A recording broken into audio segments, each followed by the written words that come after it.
And this is episode 259, which will be without Jason Rona. Which means it's probably going to be awesome. He flaked out on us. Heyo! So it was like 7 o'clock. He was running to get fast food. 7:30, I think it was around 7:30 or something. And, he was eating, and about 7:45, he was ready to roll. And I wasn't quite ready because apparently there's some updates because I haven't logged on in a while. And I had to update the Roadcaster, and then my computer ended up doing an update. And I'm like, Jesus. So, I'm partially to blame, but I was only about a half hour behind. And Jason's like, well, I got to go to bed. What do you think of that?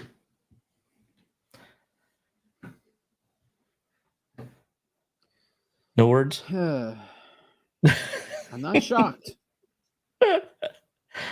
So I'm like, I spent all this time. I might as well get this rolling, I guess. So. Yes, sir. I don't know if there's any kind of delay or anything on this, because I just set this up real quick. So. I was having a little delay on my end, but I think I'm good. Yeah. It looks pretty. So for the pod tonight, I was just scrolling around with some car action stuff like this, and trying to figure out what to talk about tonight, because I really didn't want to recap the last month of racing. I know Jason wanted to, but everybody like you said, everybody knows the results, and yeah, it's like I was going to give him like the 5 minute. He has 5 minutes to run down the last month. No need to repeat that shit. Yeah. So I do actually have requests for car action episodes. So that's why I was just scrolling through here tonight, just seeing which one we can all do together, all three of us, which is rare because a lot of times Kirby can't join us. And yeah, that's what I was doing. So we don't have to do this. But if there's an issue that I always go back to the 90s here because I love the 90s. But yeah, like 87 here. There's only 7 issues. I don't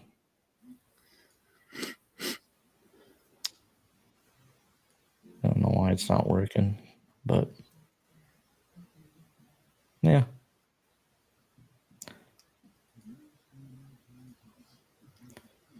But anyway, so how you been, Kirby? The usual.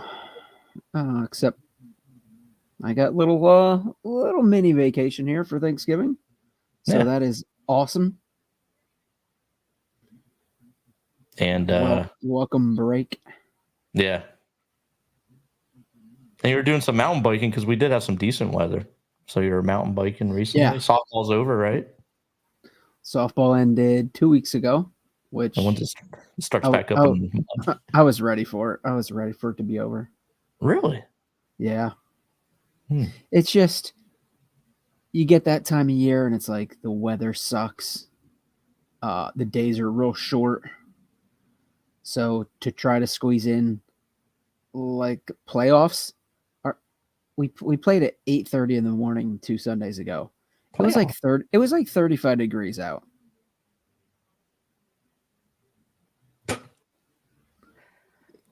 It sucks. It's just that's the last thing you want to do. Get up that early and then go freeze your ass off. Right. So it was like, man, I just can't wait till the Sunday's over and we're done. Yeah. And they have a spring league that starts up in like April, end of April, May. But last year I said to myself, I'm not playing spring ball because, to be honest, it's even worse than fall ball because you're just now at the lead end of, hey, it's starting to get warm. So it's no better than what we just played. It's gonna be like 40 degrees then, and it's, yes, you're itching to play ball, but it's like, you know what? Just wait another month. It's gonna be great weather, and you won't have to like hate yourself for fucking playing that in the spring. Yeah. I told myself after this year, I'm like, I'm not playing spring or fall ball again, because it's just for the most part miserable. And in the fall we had weird weather that it would only rain on the weekends, so we had that many games rained out. It was just like, it's so annoying, and it pushes back the season even more, and just fucking sucks. Yeah. We're not a great location that, hey, you can easily run in November and still be playing in good weather. It's just not happening. So it was nice to have a Sunday where I don't get up at like 7 a.m. So that was cool. Yeah. So now it's like, now I can, all right, let's check out the weather. What days are warmer, and I'll go out and I'll bite the bullet and ride bike in some chilly weather. But that's, it's just actually getting in the car and going. Once I start the ride, I'm like, I'm so glad I came. It's just the whole just getting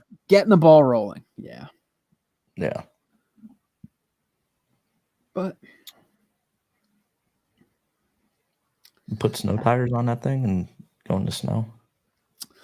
No, I would. I have before.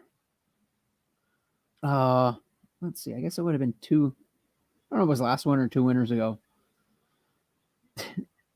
We got a light snow, and then all that snow on the trail got like pretty much compacted, like pounded down by these guys riding fat tire bikes. So the tires are like the tires on my bike are like they're like 2.5 inches wide. These fat tire bikes are like 5 inches wide, and they're specifically made for the winter. So they really, hammer down the snow. And I went out on a ride. I think it was 2 years ago. The trail was literally fucking ice. It was ice. Like any kind of like a grade, like going uphill. You're done. I'm just like spinning tires. I had to push the bike. And at that point, I'm like, I said to myself later, I'm like, why didn't I just turn around there? Because the whole ride was ice. And what is normally like a 12-minute trail for me was like, dude, it was like a half hour at least. It was a shit show. I'm like, what am I thinking? Like, yes, I really want to ride, but this sucks ass. Yeah. I have a picture somewhere in my phone. I stumbled on it the other month. I'm like, God, I'll never forget that day. It was pretty wild. You want to talk about like being on the edge of, are my tires just going to slide out? Am I going to eat shit here or not? But it was a wild one. Yeah. Yeah. So what do you have? 2 bikes now? Is it 2? I got 3. You have 3? For real? Yeah, I have 3. I actually just talked to a guy at the bike shop the other day about a 4th one. No, about yo, I'll give you a commission to sell, to sell my bikes. Yeah, because he, being in the bike, working in a bike shop for like forever, he's traded it and sold bikes online many times. So I'm like, you know what? Instead of worrying about that hassle, I'll get him the bikes. I actually was just working on my bikes tonight to get ready to take them to him and, put them up for sale. Oh, wow. Yeah. So like to sell 2 of them off and then buy an e-bike, actually. Are you serious? Wow. I am serious. How much are e-bikes now? Like a good one that you want? The one I want's like 12,000. Wow. Yeah. That's why you're bugging Jason for the 12 grand. Yeah. 12-ish, 13-ish. Yeah, it's fucking insane. I have yet to ride an e-bike, Gotti. I've had an opportunity to. The one after the one ride, me and my buddy did. Some dude just showed up, like with this e-bike that was like, like one of the early versions of an e-bike. So like probably like I don't know, 4 years old or whatever. Yeah. He's like, you want to take this thing for a rip? And I'm like, I specifically was like, I don't want to because I'm afraid if I rode that, I'd be like, oh my god, I have to fucking have an e-bike now. So I actually did not ride it, and I have yet to ride one. But the more I watch some videos and shit, I do a lot of solo rides. I would if I had an e-bike, I wouldn't ride with my buddies who are on like muscle bikes. They call, some people refer to them as muscle bikes. Interesting. I'd ride my bike. I wouldn't ride an e-bike, but for solo rides, e-bike, and I'd be able to do, oh Jesus, the amount of riding I could do in an e-bike, like in the same amount of time as I do now, I'd probably be able to do at probably 3 times as much. Wow. Yeah. So it's more about getting out on a trail, not so much exercising, because you're not exercising with an e-bike, right? I mean, You still, I mean, you're still it's pedal assisted, so obviously the climbs take a lot less effort, but still, like, descending and going downhill fast is still like, dude, your heart rate is maxing, like ripping down these hills. Yeah. And the e-bikes are the ones I've been looking at. They're actually like 20 pounds heavier than my current bike. So it'd actually be more of a bike to muscle around. But the point is, like, sometimes I'll take some suffering, climbing a hill, or it's a good challenge and I'll climb a hill. But it's a means to an end. I climb the hill so I can bomb the next hill. It's all about, for me, the fun part is hitting the downhills and, just going fast as shit. Right. So if I can make those climbs last like a quarter of the time, that means I can do a lot more descending.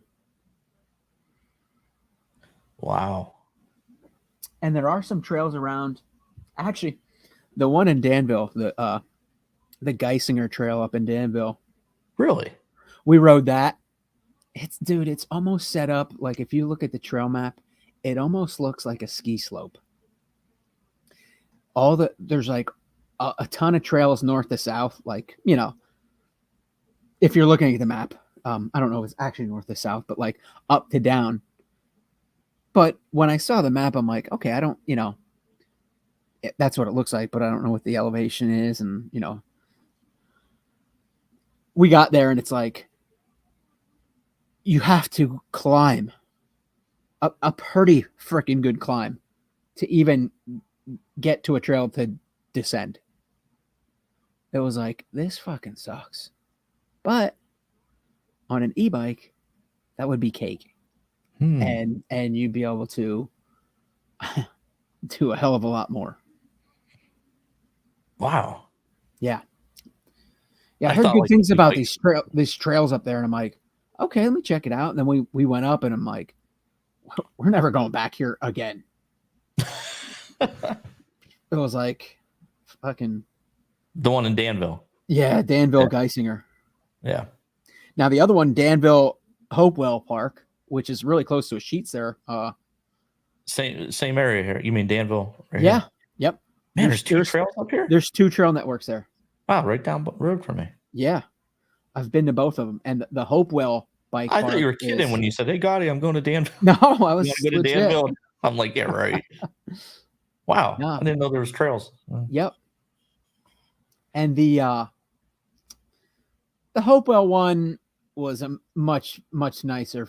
You know, it wasn't as gnarly as climbing as the Geisinger one. That Yeah. just sucked ass. There was one main trail that was pretty much like a dirt road. Like if you had a buddy with a pickup truck that could just throw your shit in the truck, hey, drive us to the top, and do that all day, dude, that'd be great because you had to ride that dirt road up to get to the good shit.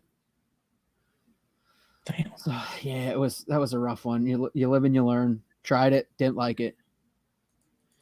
But I'll tell you what, there was a view from the very top of that Danville Geisinger trails that you could see the horizon for fucking ever. Like it was a really cool picture, and like I have that in my phone too. I'll have to pull that up. It was pretty neat. Like you got up to the top of this shit and it was like, man, that's a pretty cool view. That really sucked what we just did, but that's a neat view. Did you see the radiation clouds coming from the power plant by me? Yeah, you could see the mushroom clouds, dude. Everything was right. Like, yeah. Yeah.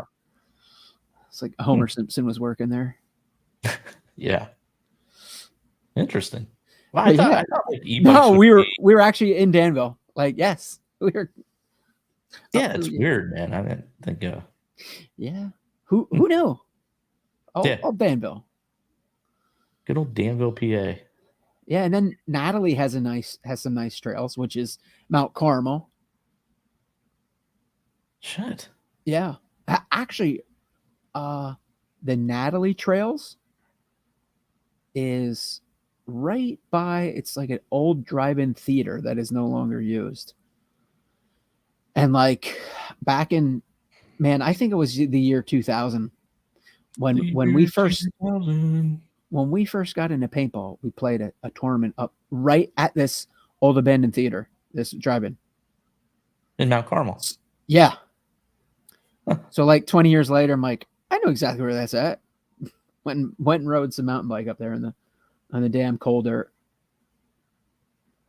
Yeah. Wow. Not far from me. No, and there's another one that would be amazing for any bike. And for listeners wondering where Mount Carmel is, it's Mount Carmel, PA. It's also home of the Kansas City Chiefs GM. That is true.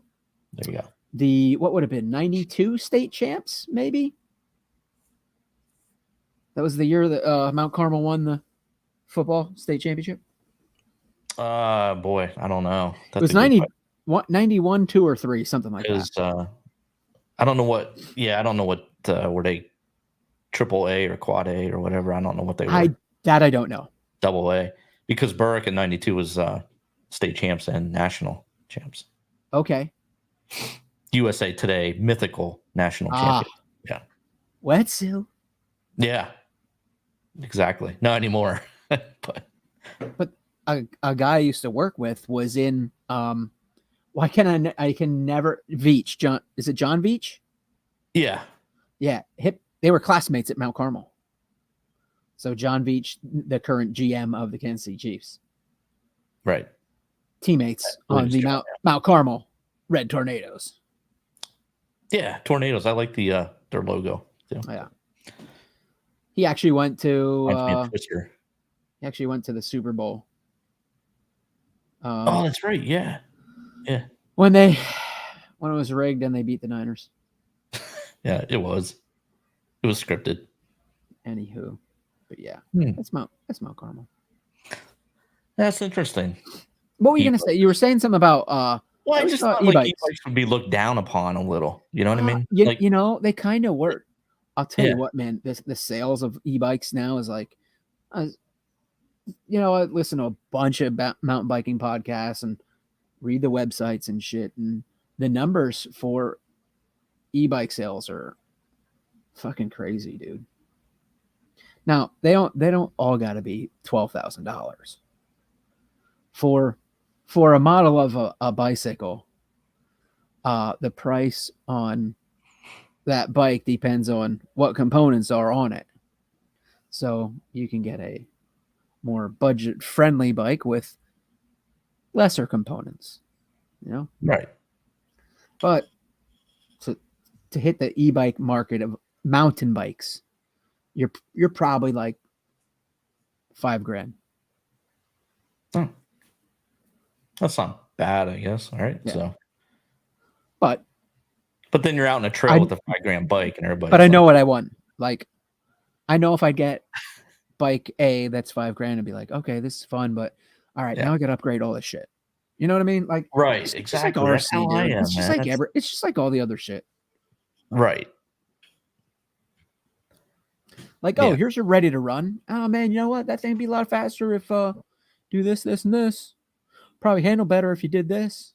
yeah, exactly. And now you just doubled the entry of what you just bought that car for. Bingo. So yeah.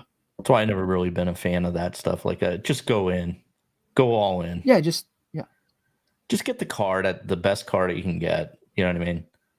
And just, because otherwise you're buying the RTR and then you're going. And the whole time you wish you're like, yeah, geez, why didn't I just take that money, put it, put X amount more into it and buy this baller ass car? right.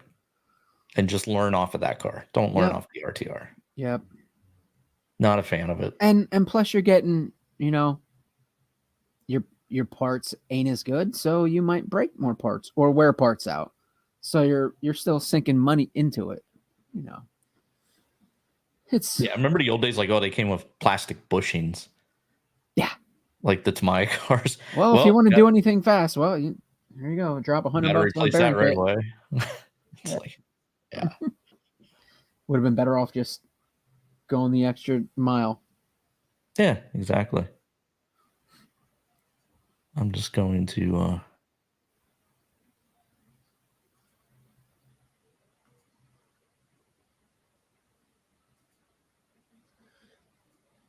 I'm just throwing stuff up here as we talk, just going through it for the visual listeners, but the audio listeners, whatever. They don't, it doesn't matter. Oh, geez, look at that. Anyway. Wow. Somebody decided to green light that project. That's crazy. Yeah. What issue is this? This is, does it say here?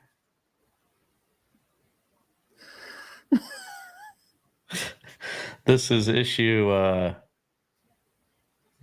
on the bottom, right? I forget what I clicked on. Anyway, there you go. Wait till you read this chat when you get to it after the pod. Oh boy. Anyways, it's not Jason's chat now. The funny chat. Okay. The chat where we have a lot of fun. Oh, I know what chat you mean. Yeah. But what year is that? That does not ring a bell. See, that was before I dipped my toes in RC. This is July of 1990. Yeah, that was before my time. This July of 1990 has the JRXT on the front cover. Associated 10L article. And Roar Truck Nats. Man, I remember when the RC10T came out, man. That shit was like, fuck, that was crazy. Tobin Hammock says, I remember the feeling of waiting for the next car action to come. It was like Christmas every month. It was. Absolutely. Yeah, it really was. Yeah. And when I was on vacation, I used to go, check the newsstands all the time. I can't wait to get home. Every day, check the newsstand. I used to love going to the newsstand here in town and seeing the new car action. Man, think about that. Like, there's a whole generation that has no idea that sensation that we're talking about. Like, they would hear us talk about that and be like, what? Yeah, like, yeah nobody waits crazy. like that anymore for Nope. You'll never have that again. But yeah, Tobin's right. I remember That's exactly what it was. Dude, like Christmas morning, man. I can't wait till that new mag comes out. Absolutely. Yes, sir. Despite, looking back and seeing all the ridiculous shit in here, despite all that, it was still like, yes, new mag arrived.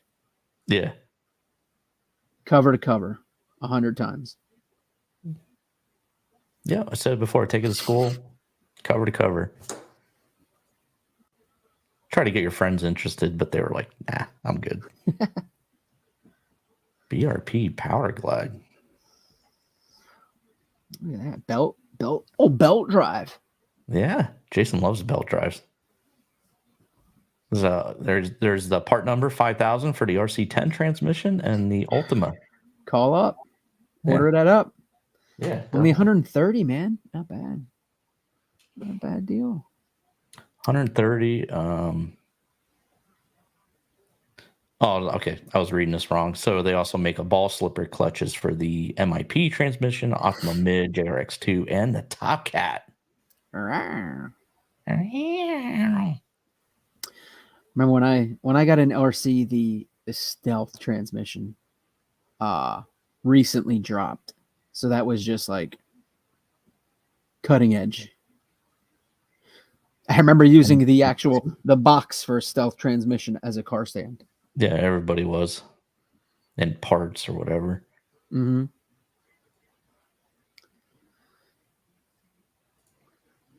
Oh, reader rides was always fun to look at. See these shit boxes. Look at that wide oval car. Shit. Oh, Lakewood, New Jersey, bro. Yeah, Lakewood, New Jersey. Terry Walwick whipped up this accurate replica. It's an accurate. That was Mark Martin drove a number 6 Valvoline car. But look at it, says he raced at Megatrack. Oh shit! Regular racer at Megatrack, a large concrete trioval. Terry uses TRC radials, a Novak T1X. Dude, it doesn't tell you what car it is. Trinity power with Futaba guidance. It tells you all that stuff, but it doesn't tell you what chassis it is. With all this equipment, with all this speed equipment, Terry's sure to do well in the points series. Yeah, I don't know about that. Not with those results. Yeah, now we gotta go back on results. Let's go. Yeah, it doesn't tell you what chassis, right? Oh. Yeah, nope. Thought maybe it might be a decal here. The wide cars.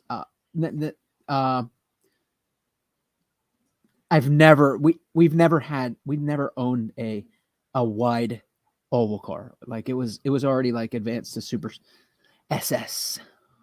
Right. We always had SS cars because I'd see the wide cars. I'm like, why was that even a thing? Look at how they're just so much bigger. Yeah, makes no sense.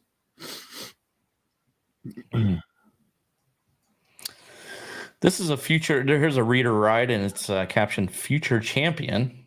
Somehow I don't think that happened, but you are fake news. Fake news. Imagine we dip into one of these and it's actually one of our listeners' cars. Yeah, sorry, Jeff. I don't know, pronounce your last name, but anyway. Then we have the Stalker Cat here. Pro Cat, dude. Look at that.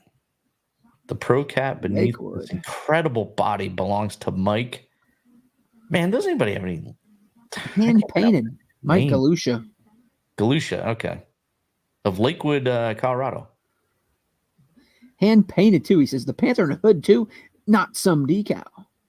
It's hand painted. 16 turn motor. Yeah. Watch out! This dirt predator is waiting to pounce on the competition. Wow, look at that!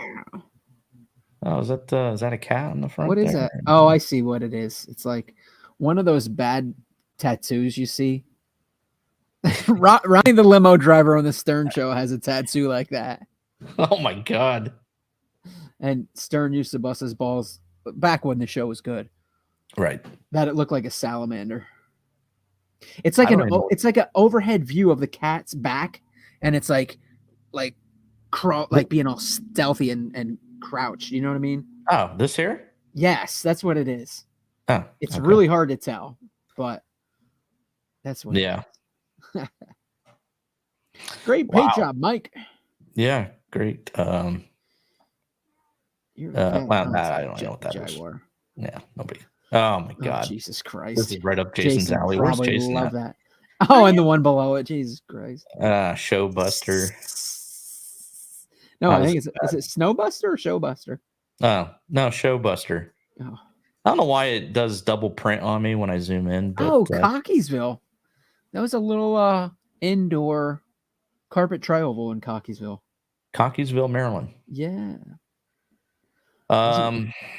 So it says here, the Showbuster, body by motion graphics. 3 Trinity motors are in this thing. What the hell? Thank you for the support. And working lights and hood that tilts. This clod is ready to start. All right, well, we're done with that. Oh, this is right up. What is going on with this one? Gotti, was that your entry? This was mine. Look at this. Oh, this is great. All right, don't try this at home. It's titled, and this car for you audio listeners is totally demolished. What kind of car is this, by the way? FX10. Was this the? Was that a Futaba car? Yeah, I can't remember. I was going to say Futaba FX10. Yeah. So it's a Futaba FX10 car, completely destroyed. It looks like it was run over by a car. Wow, this has got to be the greatest reader ride ever, actually. Here's proof that curiosity killed the car. Gotti Jr. of Daniel Fike of Clarence, New York, sent us this photo of his wrecked FX10. Oh, here's how he wrecked it. After seeing what kind of air it might get off of a local quarter pipe. Oh, Jesus Christ. Daniel discovered that RC cars don't hold up well to this incredibly large jump. Not an FX10, dude. That was not meant for that. The FX10, if you look at that photo, wow. The only parts that were needed to replace, though, Kirby, were the chassis and the antenna. Somehow, I think it was a little more than the. Looks in rough shape. Wow, that is the greatest one ever, though. Man, Jason really missed out tonight. Yeah. Whatever. Mini truck. Yeah, we don't know. What in the hell is this? Jeez. A lot of weird stuff going on in man, those old car actions had some wacky shit. Yeah. This is Car Action brought to you by Car Action Boost. The podcast is not brought to you by Car Action Boost. The issue is. Just want to put that out there. I'm not trying to sell it to you. But you can buy it for $50 a year or $5 a month or something like that. This is a bullet. So what page am I on here? I'm on page 14 of the July 1990 issue, and this is apparently an RC10 plus a JRX2. What? Which equals Velocity 2. Oh man, what's going on here? Jesus. Yeah, I'm not going to. They were hurting for a article. I don't know. Well, I don't know. Like who is this? Something? Let me just read this real quick. Well, it says Bullet Racing RC, whatever it is. Well, whatever Bullet Racing. It doesn't even ring a bell. Yeah. All right, that looks too exhausting to read. Yeah. And then we turn to the Project Master Blaster. Isn't that what they call you, Kirby? The Master Blaster? I remember that from. There was a video game called Master Blaster. Oh, jeez. Yeah. And what was the goal there? What the hell was Mad Max Beyond Thunderdome? The one character was Master Blaster. All right, well, this is just a monster beetle. That thing's the audio listeners with a Miller High Life body on it. This is like Jason would be like, that thing's so cool. Oh my God! They put a Trinity powered decal on the back of it. Oh, jeez. Well, all right. We're just gonna scroll through this here. Well, there's the Trinity motor in there. Look at that bad boy. Look at that center of gravity's like about. Look at that! Yo, look at the springs. How? Yeah. Look at the collar on that. Oh my God! Amazing. That's hilarious. Oh. This looks like it got wrecked. Look at this. It's like, oh my God. The FX10 action. Yeah, the FX10 looked better than that. All right, so then Futaba apparently made their own speed control there. The MC116. Very interesting. Switch is absolutely huge on it. Look at that thing. Yeah. Probably came with the FX10. Yeah, probably did. Ready to run action. Interesting. I don't know. I always wanted a boat because I had 2 ponds when I was growing up. Oh, okay. Yeah. We So I had a. never saw a boat in car action. It kind of like got me interested. This was Oh, this way was made before. by Traxxas? Or Oh wow! yeah. I didn't even. I had no idea. Wow, I didn't know they were in boats back then. Way before we got into actual racing RCs. So is this ready to run? No. We had a shitbox RC boat and an RC submarine. No way. You had a submarine? That because we had a pool, so Wow. we just throw them in there and go. Like it was, they're not impressive. Huh. Like oh, somebody better get in and retrieve that submarine. Yeah. What track's this here? What do we got here? Is that This an is oval the track? hot track section. I guess they featured tracks from back then. Bridgewater, Mass. So Radio West control. Bridgewater, Massachusetts, the Radio Control Performance Center. Sounds official. Wow. That's a big bank dirt oval, huh? Guess it is. That shit's nice. Look at how big that is. Just look at the turn in comparison to the turn marshals. That's a pretty wide, big track. Look at that. That shit's sick. That was the classic layout back in the day. Dirt oval, and then the infield is an off-road where you would you would drive like a quarter of the oval track. Oh wow. There's also an 18-hole miniature golf course and a concession stand that has the best food ever and a full-service hobby shop. That's pretty sick.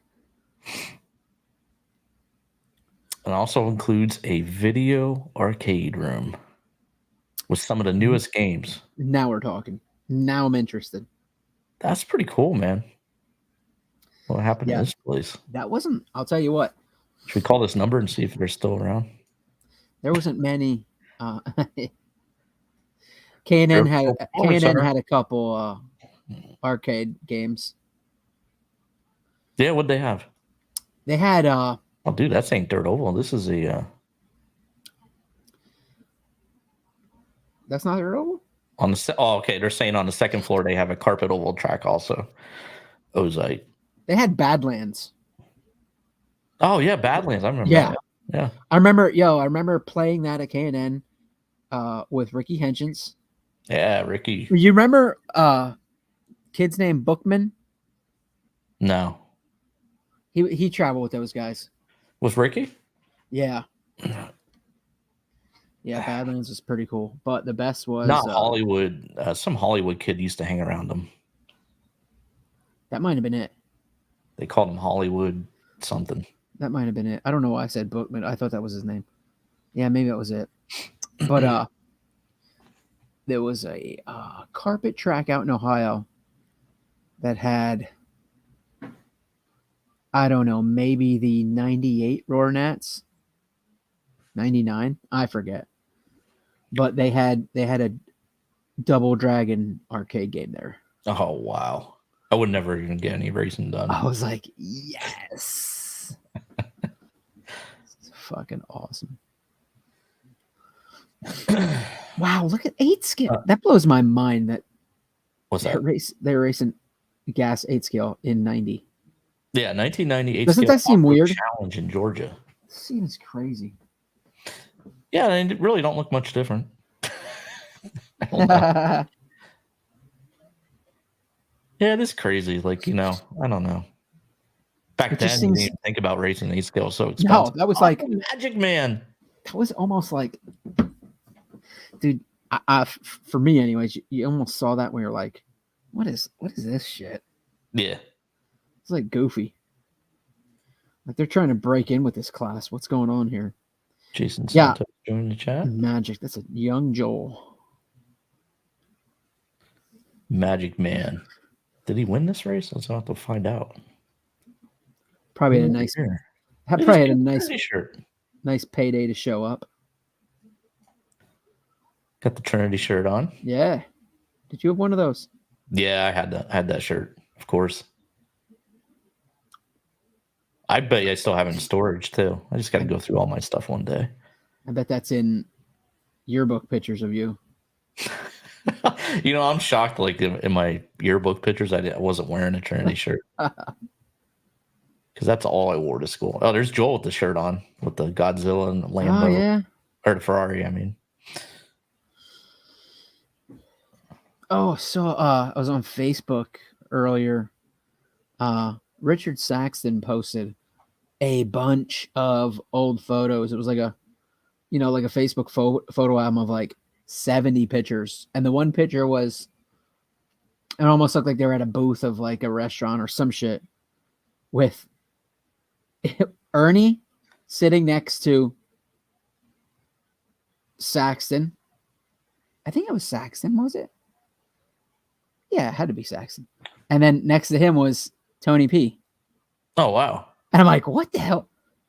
And the caption of the photo, because I think it was a photo from a magazine or something. The caption was like, Ernie took the phrase, show him the money, literally. And Ernie had like a wad of cash, in front of Saxton's face. A very Ernie move. Yeah. That's awesome though. Yeah. And just to point out here, Joel Johnson is wearing Adidas. Yes. There we go. Joel. Yeah, let's see here. What do we got going on up here? Oh, somebody brought a helicopter. Is that Rob Cutman? No. Remember Rob was Cutman was flying helicopters in Jersey? Yeah. Yeah, he really got into that. Yeah. Where's the results? Is that her? No. Yeah, Magic Man. That's just cool. Look at that KO. That shit. That is old school, bro. Yeah. Man. 90. Of course, Joel Johnson won. Look at that. Yeah. Nobody else stood a chance. Oh, Bud Bartles raced. Finished third. Look at that. Bill Jarek. Yeah. Steve Pond. Where? 13th. Oh, yeah, 13th. Huh. I didn't know Steve even raced. They're like, hey, come on out. We need people to fill this grid. Yeah. Let Joel just run all over you. Oh, wait. Oh, it tells you Steve Pond was first in the C main. Oh, what the hell? Oh, wait, how's this going here now? Oh, there was an on-road event and an off-road event? What is going on there? I don't know. So anyway, Joel won. He got first in off-road and first in on-road, of course. Oh, I see how it's split up. Yeah. Huh. All right. All right, well, there's the boats. Boats. I don't know what that is. God. I'm not going Jesus, this is like RC car. Hey. Kyosho slingshot. Kyosho? What? I think that's a custom arts body there.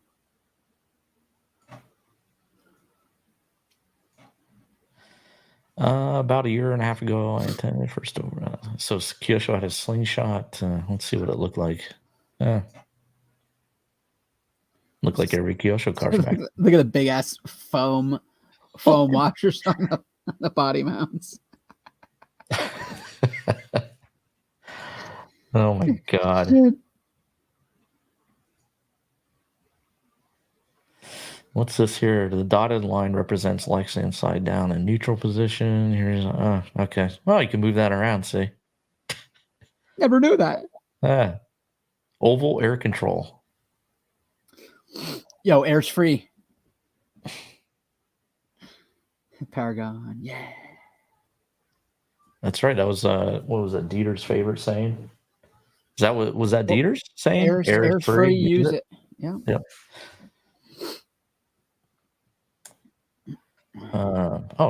So anyway, Paragon wins team competition at Cleveland Indoor Championships, which is I wonder if Cleveland. I gotta imagine, right? Cleveland's going on this weekend.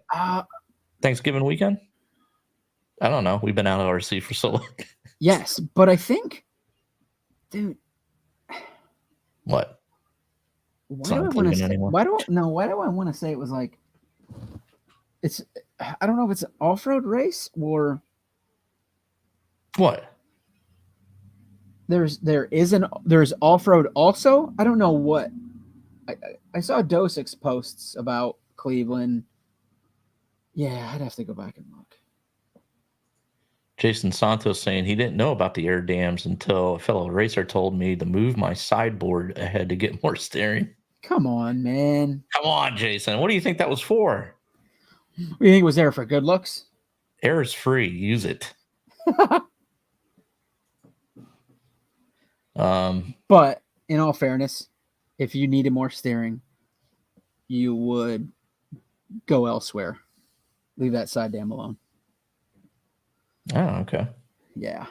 You pretty much put the side dam in a spot and you ran it always. All right. So you Yeah. just adjusted other things. Yeah. Yep. Unless you're really hurting. Probably Jason was really hurting. So pretty interesting. I don't see this today on a lot of things. Paragon had a adjustable spray nozzle. You can go low, medium, or high just by twisting that. I don't I remember didn't that on see that anything. on my Hornet spray over the summer. I was trying to kill some bees outside. Yeah, for real. What's this here? A winning truck. What page Junior am I on T. here? Team Losi cleaned up at the first Roar Truck Nationals in Las Vegas in 1990. Vegas. Huh. If you haven't heard any numbers yet, how does this sound to you, Kirby? 19 of the top 20 trucks in stock and modified were from Losi. Woo. How's that grab you? Well, I think in all fairness, the RC10T came out after that. So I guess they were like, you know what? Let's brag this one up while we can. Oh, yeah. Shown here is the truck that Kyle Reed drove to victory in a two-wheel drive modified class at the Roar Nationals. Kyle Reed. He was a wheel man. Let's see. We got some 1400s, dude. What is it? Like in there? A hump pack? I don't know. I can't tell. No way it could be. So, no. Yeah. Oh, it looks weird because the speed control is sitting above it. Right. Yeah, this is pre-10T. Yeah, exactly. I think 10T was like 92. That's when Associated said, nah. 1400s, dude. I remember running those bad boys. Yeah. A lot of bottom end off of those babies. Yes. The 1700s were more runtime. Those had the amperage. Or the voltage. My bad. Although the MTM motor, which I never heard of, is shown here, Kyle used a Team Losi Junior's choice to win the race. All right.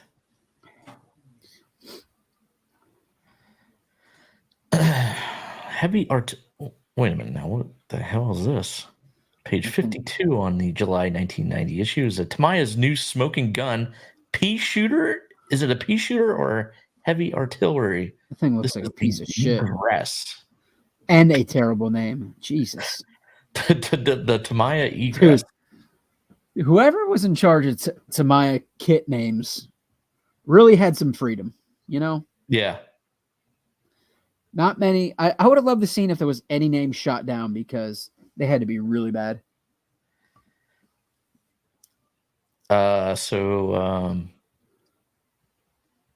Sky Blue's on. It's saying here that the Tamiya engineers made the Avante, which was perhaps the most technological advanced car of the decade. Unfortunately, it was too complicated and had too many variables. The Avante did. Too complicated for these imbeciles.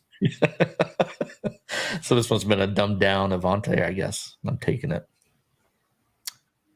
Yeah. Okay. Interesting. Not really. I'm sure this is one of these kits you go on eBay. Probably Santos can tell us here. They're probably like, $1,000 to get now or something for some reason. I don't know if anybody's looking for the egress. Yeah. Oh, here we go. Competition Electronics turbocharger. So it came out in 1990 then? Jeez. I mean, look at how advanced that, like, look at how state of the art that looks for back in that day. Dude, back then, yeah, that is crazy. Yeah. That was, dude, all we used was a Turbo 30, man. That's it.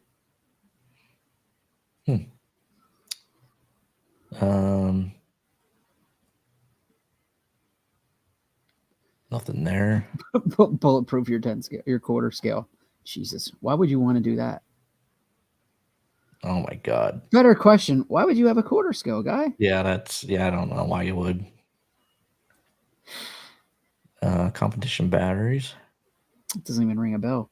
War in Michigan. I guess that explains it.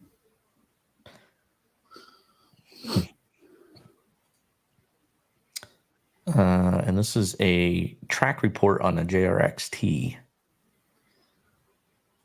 Random kid there. Warning: the JRXT could be hazardous to your truck conversion. You okay? Jesus Christ. Speed control shelf. You buy the Kia. Yeah.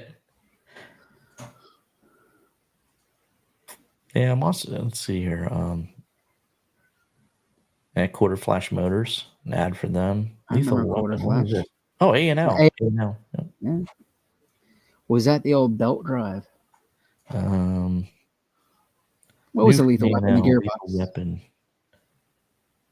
Replaces RC10 and Ultima Tran. Yeah, that's that build. Is that the one we saw earlier? I think that was a different. I don't know if it was a different one, but I think that was also belt driven. Yeah. What can I get for free? Dan's RC stuff. Yeah. Yeah. Wow. Yeah. VP was around then. That's cool. Didn't know that. Mm-hmm. Gas just wasn't big back then, dude. It was for real rich people. the Rona types. Yeah. Yeah. We did not have that shit.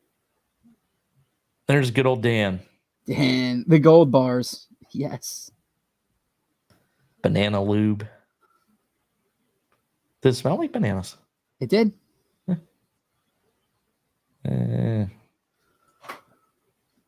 Sassy chassis. There's a Traxxas sledgehammer. Yeah, dude. Yes. Look at that thing. So where I started racing at the Cressona Mall, yeah, they had this tiny carpet track indoors, and they had a sledgehammer class, and you pretty much ran them like that. Like that was the deal. But the hot tip for that carpet oval track was on maybe both right side tires, but definitely the right front tire. They would put electrical tape around the tread on the outer half of the tire. Oh, wow. That was a hot tip. So it wouldn't grip as much on that. Yeah, I guess so.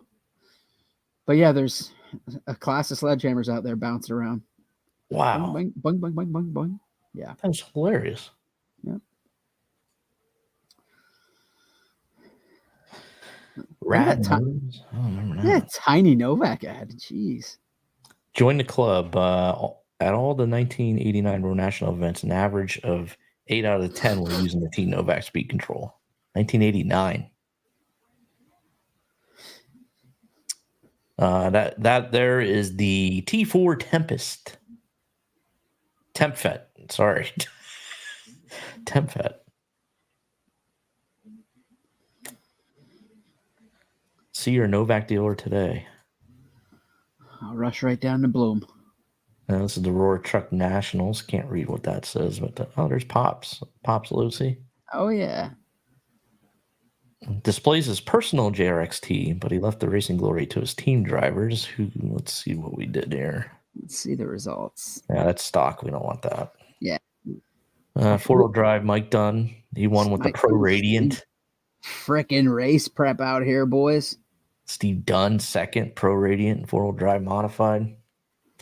And then look at that. After the top three are Pro Radiants. And then you got Laser ZX. And Schumacher. Cat. All right, well. I don't recognize any of those names besides Dunn's.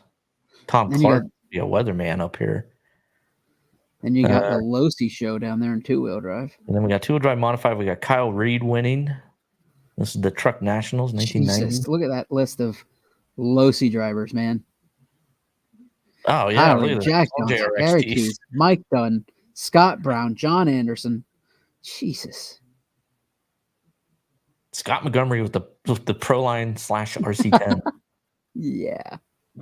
Yeah, right. He was running a JRXT. He just didn't want to admit it. Twister out here repping. Oh, yeah, hey, go back to the stock results just for the all right. Maybe we see a name in there like, oh shit, you know what I'm saying? Like Jason Rona. Yeah. Oh, Kyle Reed ran stock. Oh, Jack Johnson. See, that was the years everybody would run both classes. Right. Handout motors. Because you had Jack Johnson and Scott Brown, Kyle Reed. All of them. Harry Keith guys, Scott Way, and the rest of them. John Anderson.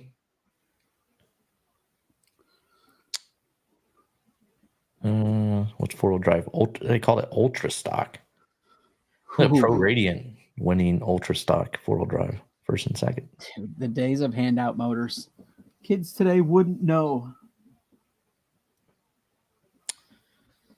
Optima Mid. All right, well. Turbo Optima Mid. Turbo. Scott Montgomery's it was a prototype Pro Line conversion kit for the RC10 back then. No. They're like, yo, don't bother, we're coming out with one. Yeah.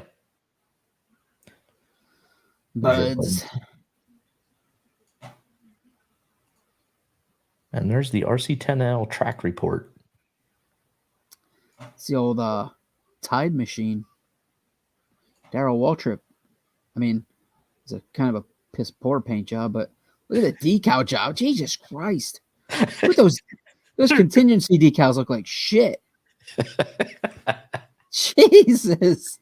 How did that make the magazine? I don't know, man. They're just like all over the place. NASCAR. Look at this one up here.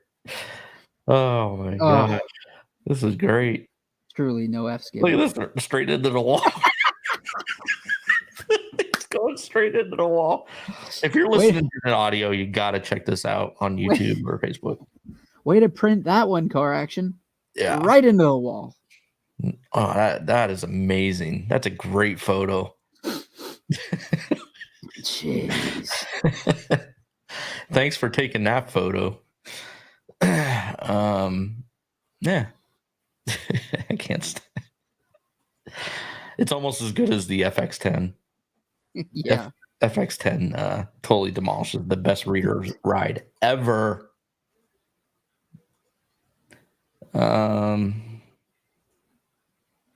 Yeah, no F's given, exactly. Let's see.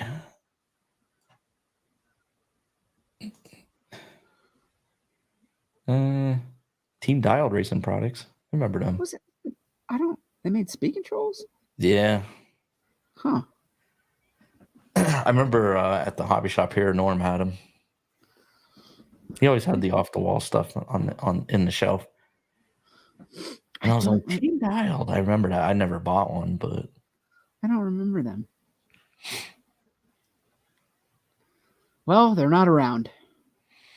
Well, I don't know. Should we call that number and see? Let's check it out. Yeah. I remember Whole Shot. If you went, a Whole Shot had those like actual good heat sinks. There's the Arista Flight motors. Take no prisoners. Full power. Look at those. What is the thing? What the hell is that?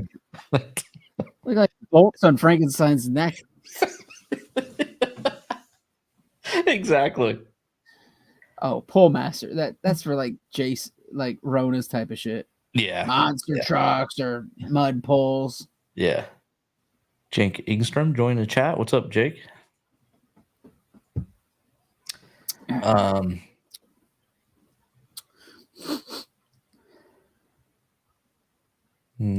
Nothing interesting on this page.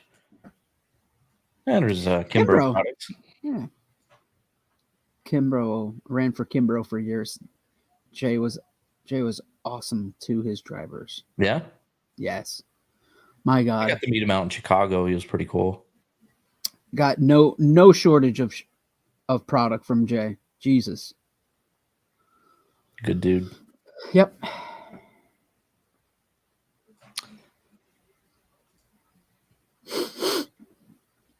We just got some advertisements here. Here's one for Hyperdrive, bro. Belt drive systems. Damn.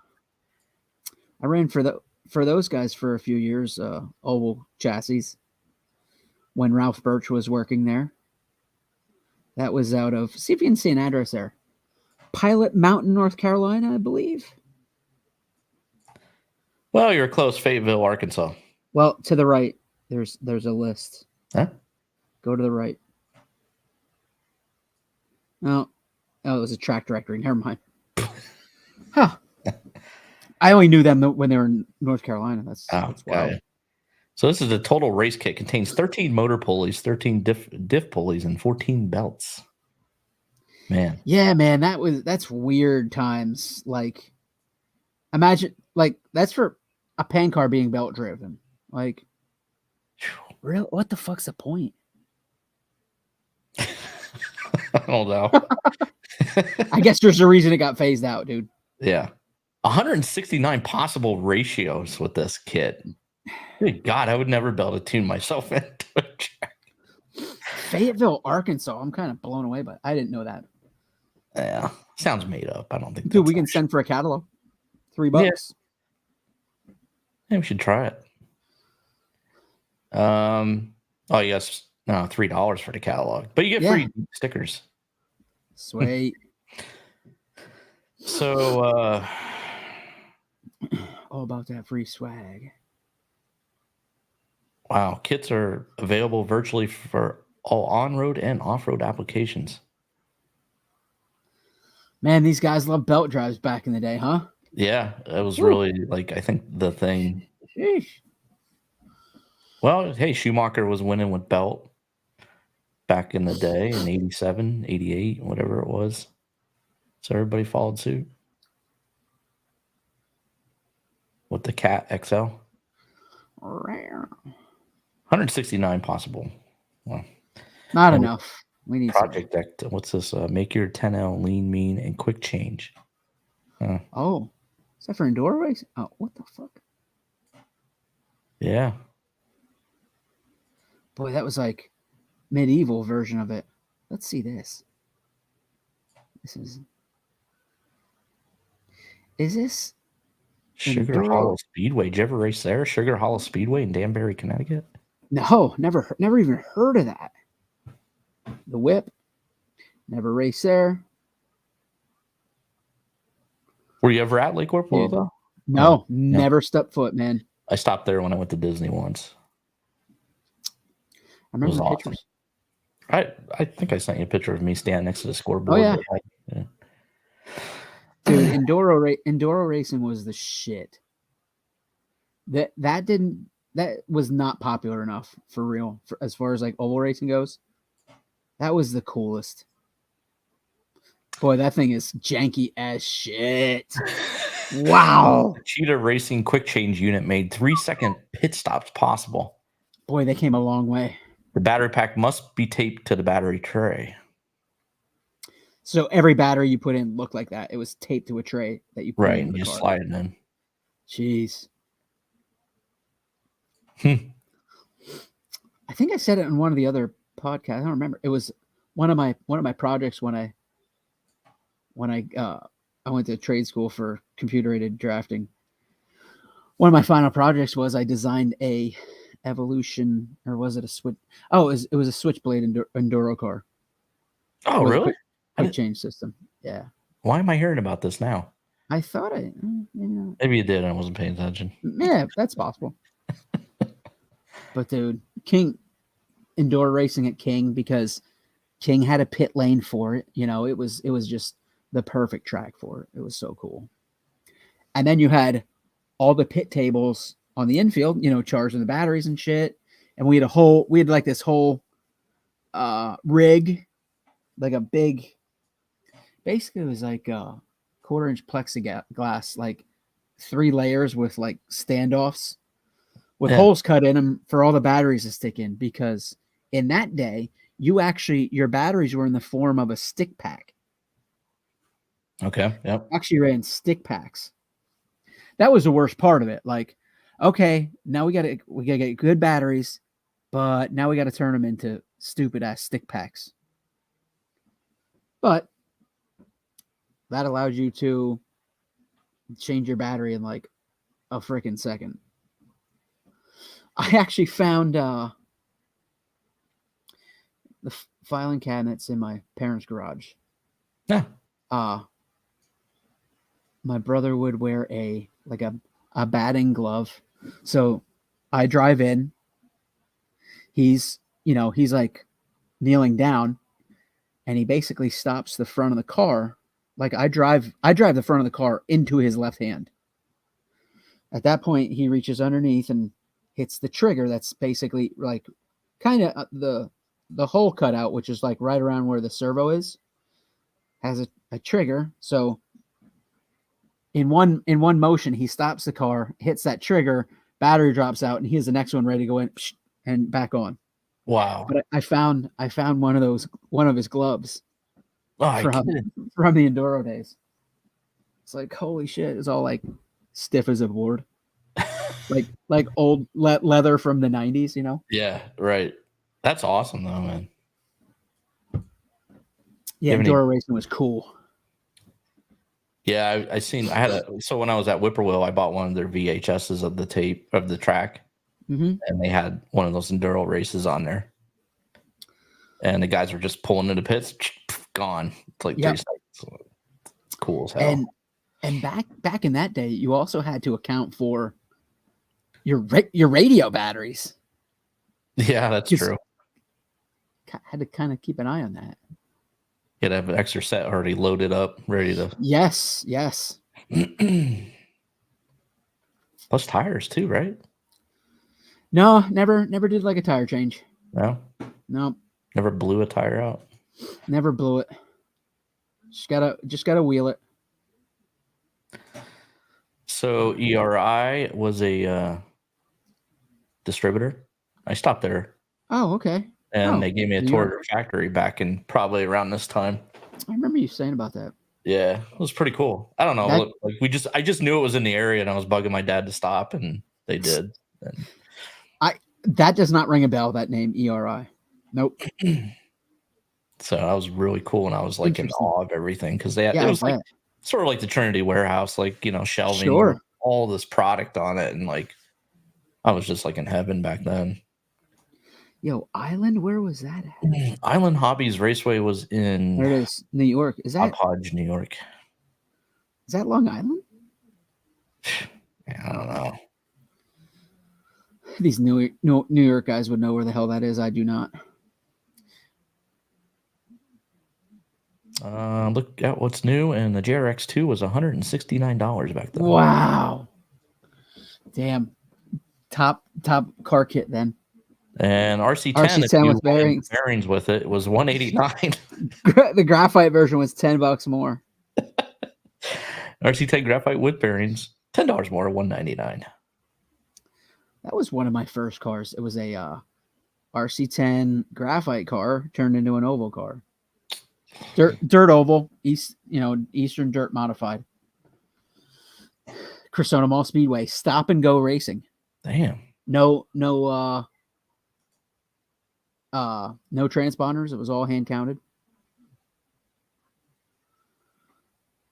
Cool. Pretty fun, man. Really, really grassroots, but always had a really good turnout. You raced under the lights. It was awesome. MRP Miss Budweiser Deluxe. That was their a boat. Yeah, a boat. Like a hydro I don't know what you call them. Hydrofoil? I don't know what it was. A friend of mine had it though. We took it out and I got stuck. The propeller fell off in the middle of the pond. And no, I did not have a boat to go out to get it. So we had to like come up with these innovative ways to make waves so it would come closer to shore. It took a few hours, but we got it there. Come on, Wind. Santos asked me when I start racing Persona. I think that was 91. Now, you know what? That might have been, it was either 90 or 91. And somewhere there's old developed photos of like our pit setup from out there at Persona. That was when both me and Ryan raced. We had like two card tables. I'd never seen Ryan race. You weren't missing much, dude. To his credit, though, he did win a big race one time. Really? Wow. Yes, it was the Persona 500. It was the 1992 U.S. Open Wheel race, and that was at R&D Hobbies when Rob had the shop in Harrisburg. Right. Indoor dirt oval. Ryan raced stock sprint car and won it. Wow. Yeah, he raced the. It was actually a guy's car. We met the guy out at Cressona, and he let Ryan race his Custom Works Enforcer sprint car, and he won it. Damn. Yeah.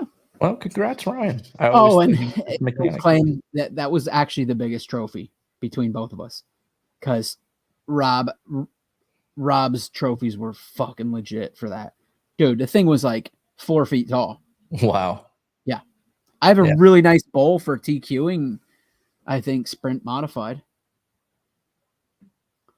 Yeah. Those were the days, dude. R&D Hobbies. And so in Harrisburg, right now where Home Depot is on Jonestown Road, that's where R&D Hobbies was. Ah, okay. All right. I did stop there, but I didn't know this is 1990, maybe 91. It probably would have been 91 because they had that race in 92, and it was very, very new. It was actually what they call it was called a GEM GEM building. It was like a building and went out of business or whatever, and Rob moved in there, and it was like the footprint they had for RC racing. It was big, indoors, very big. Started out with a carpet track, flat carpet oval. You know, made some wood jumps, did some off road on it too. Had like a cool quarter pipe turn. It was fun. Like that place was awesome. And then they did. Then they built the dirt oval track. Right. Yeah, those were the days. Yeah, we were somewhere, and I wanted to stop. I knew it was in the area. I said to my dad, I wanted to see the Terminator car kit. Ah, yes. Now, and I was trying to convince my dad back then to buy. I don't know if it was a kit or he had to piece it all together. I can't remember, but I wonder if you were thinking they had a hobby shop in Homostown before they went to that big place before they went to the big place in Harrisburg. They had a store in Homostown, like right off the square. Right. Just it was a small shop, R&D Hobbies, but on the second floor, above the hobby shop and like another storefront, there was a bank carpet oval, and it was tiny, but it was banked like, oh my god, the banking on it was just crazy. I was there, dude, and guess who was with? Brian Regal. Carrie, she went with me. Oh shit. Yeah. Dude, we raced there. I guess that was 1990. All the time we raced there. So I was there, and you were probably there. Probably 91. That was 91. Yep. Wow. Yep. Yeah, I remember taking her with me because I wanted to go see this. I don't know how I found out about all these places back then. I guess just car action. It was R&D Hobbies, home of the Terminator. Yep. And I remember going to that track. I remember the banked Yep. carpet oval. Yep. Then I remember visiting the hobby shop with my dad because I was trying to convince him to get me the Terminator. Yeah. Because it took your RC10. It took your RC10 with the Terminator was the aluminum kick-up plate with the aluminum front arms and made it a good dirt oval car. Right. Yeah, dude, those were the glory days, man. Yeah, here we go. Going back down memory lane. Then I get all nostalgic and sad. And oh, the Blue Eagle, let's go. Oh, that was the Eagle. Look at this. Yeah, dude. Graphite Attack. Love the ads for back then. Look at this guy. Look at that shit. Look at that trophy, dude. Dude, talk about trophies. There's a good one. Yeah. Who's this team driver? Is that Scott Montgomery? Huh? What? Where's his name at? I don't know. It doesn't say. It's got to be within that. Mike Hamilton. Oh, team driver Mike Hamilton. Where? Oh, yeah, there we are. Last paragraph. He won the Roar region, whatever that is. Oh, yo, you win a regional and you're in the mag with a color ad. That's pretty sick. Yeah. Traxxas had money back then. Yeah. I was watching recently on YouTube. It popped up on my suggestions or whatever. Traxxas. Somebody toured the Traxxas headquarters like a month or two ago. Really? I bet that's sick. Dude. It is insane. Where's that at? I wonder. Texas. I just imagine. Yeah, Texas. It's in Texas. I don't know exactly where. Of course it is.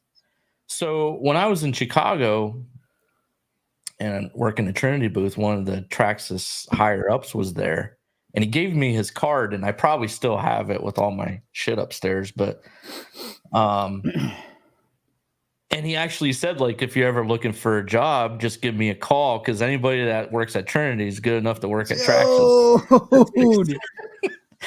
Get that card. Go find that card right now. I know. I gotta find it. I know. I believe his name was Dave somebody, but I'll never forget him saying that. Anybody that's working at Trinity is good enough to work at Traxxas. And at that time, though, I'm like, Trinity's the best you get, bro. Yeah. Why would I go to Traxxas? Yeah, I'm not even thinking about that. I would never do that to Ernie. So right. But yeah, it was pretty cool. It's funny how you don't forget that stuff, but yeah. No shit, yeah. Now, like, man, I can't believe the facility they have is just. I know they have money, but Jesus, it's like all the money. Yeah, it's crazy. Corey they really went the right route there with their. Yeah, you know what? They were like strategy. They're like f your competitive racing. Yeah, we'll just stick here with the RTR stuff. And laugh all the way to the bank. Yeah. Yeah, you got me going down memory lane. That's always. That's what happens when you crack these boys open. Cheetah Racing. Yeah. Cheetah Racing. There we go. Manufactured for the finest innovative functional RC equipment for the serious racer. So they made a molded 10L oval chassis that you're never going to believe this. Brian Regal raced. I believe it. Yeah. Brian had all the. Regal was like, I don't want Associated. I don't want Trinity. I don't want Losi. Give me the weird shit that nobody runs. That's what I'm running. Like back in that. Running it also. Like back in that day, Schumacher. I'll run a Schumacher off-road car. Yeah. Oh man. All right. So what were you saying about the chassis? Just that Regal. It's not in there. Yeah. Nothing good there. NiCad dischargers. What's this? Schumacher USA Cougar 2-wheel drive car developed by the World Championship winning team using advanced technology and innovative design. The Cougar 2-wheel drive is a world-class performer right out of the box. Cougar.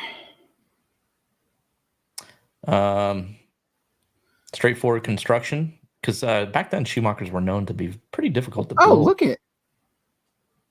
Trinity must have distributed it. Look at the address: East Linden, New Jersey. East Linden Oh Ave. shit, yeah, that's What the hell? one. That's the original Trinity address.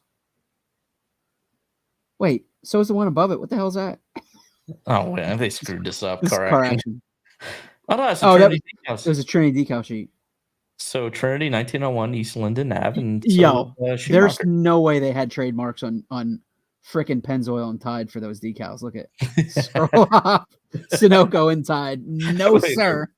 yeah, there's no way. STP, you're right. Buick. Freaking Oldsmobile. Campbell's soup. Wait a minute, what's going on here? Kmart?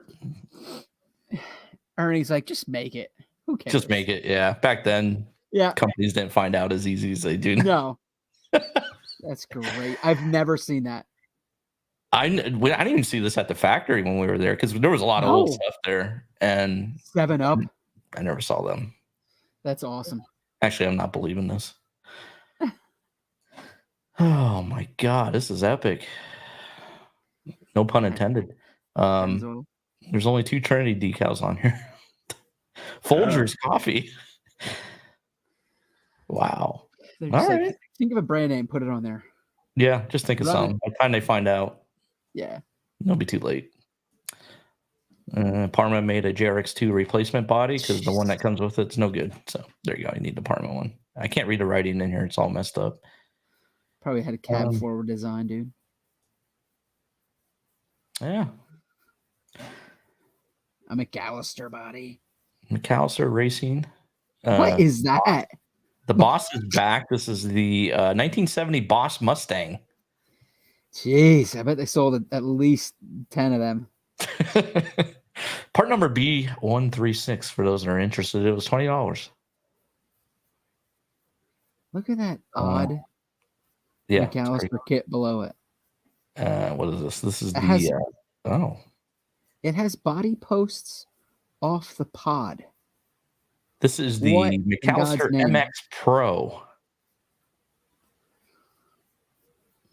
The MX Pro has caster adjustable beam front end, sort of like the Lynx, I guess, right? Yeah, you're not running that on dirt, though, my friends. Has a full floating rear pod with right or left motor mounts. A featherweight graphite rear axle. Top that off with a 48 pitch spur gear, 2.5-inch high aluminum front body posts. Sick dog. And you'll have the ultimate weapon for oval or road course if you buy this kit. $215 back in 1990. I bet you won't. Santos, who's CKW? What's that? I don't get it. CKW had one. I think he was talking about the Cheetah Racing pan car. I think you can still get it. You know, I'm good. I'm good, Jason. Yeah, we're good with that. I don't want one. Didn't want one then, don't want one now. RC10, convert your RC10 to an oval race car. More McAllister shit. Nah, I'm good. Yeah, McAllister Racing introduces a complete kit of your stock RC10 into an oval stock car. Dude, how about that? McAllister's still around too. It's crazy. Jeez. What are they selling? More of these bodies. $65 for this conversion kit to convert your RC10 over. Let's go. Conversion kits were big. That scale looks. What the hell are you using that for? Why are there so many buttons? So now you can accurately lighten your car to the legal limit and gain tremendous, not just a little speed, tremendous speed and handling advantages. Scale product introduces the only affordable precision scale for RC racing. How much is that bitch? This thing is back in 1990. It was $99. Oh, wow. I was expecting more. Cents $99.50 factory direct. They were out of Bakersfield, California. Cali. That's where Custom Works was out of. Jason Santos in the chat saying CKW made wheels and stuff, but they also made a molded 10L. I don't recognize that name. The chassis set. CKW. I keep thinking of CKY. CKY, yes. Yeah. That's why I want to read it all the time when it's a TK Robinson Racing. They made some good. You know what they made? They made shock oils back then. That was like pre-silicone shock oil, and that's what we ran in Dirt Oval. Really? Yeah. And it was like, this was like shock oil. You had to have a case. It was like a yellow case with the separators. And I'm telling you, it was from 10 weight up to like 120 weight. Good stuff. Yeah. That's whatever. That was the ticket. Robinson shock oil was the ticket then. I never heard of these guys. Slam Dunk Racing? Sounds like something basketball players started. Shaq started that. Shack Attack. They devised a crisscross suspension system that uses bearings and bell cranks to provide smooth, friction-free operation. Perfect for dirt and asphalt ovals and off-road tracks. Wow, that's a crazy-looking system. I guarantee that didn't work. Santos is saying in the chat, I think Car Action actually did a track test on the CKW chassis. All right. Find out what issue that was in, Santos, and we'll do it next time. Where was I? Yeah, next page. What's this down here? This junk. Lathe, computer-driven lathe. Oh, computer-driven lathe. That's a Oh, what, making your own shit? Has electronic variable speed control requirement. Let me see. Does not belong in Car Action. Yeah. Oh God, 1990. Price $950 to $1,600, and nobody was buying that. Yeah. Cool ad, bro. He made the mag. Texas Connection, your power source. I don't remember these guys. Texas Connection, your power source for batteries and motors. No. Team Riley. Nah. Garbage.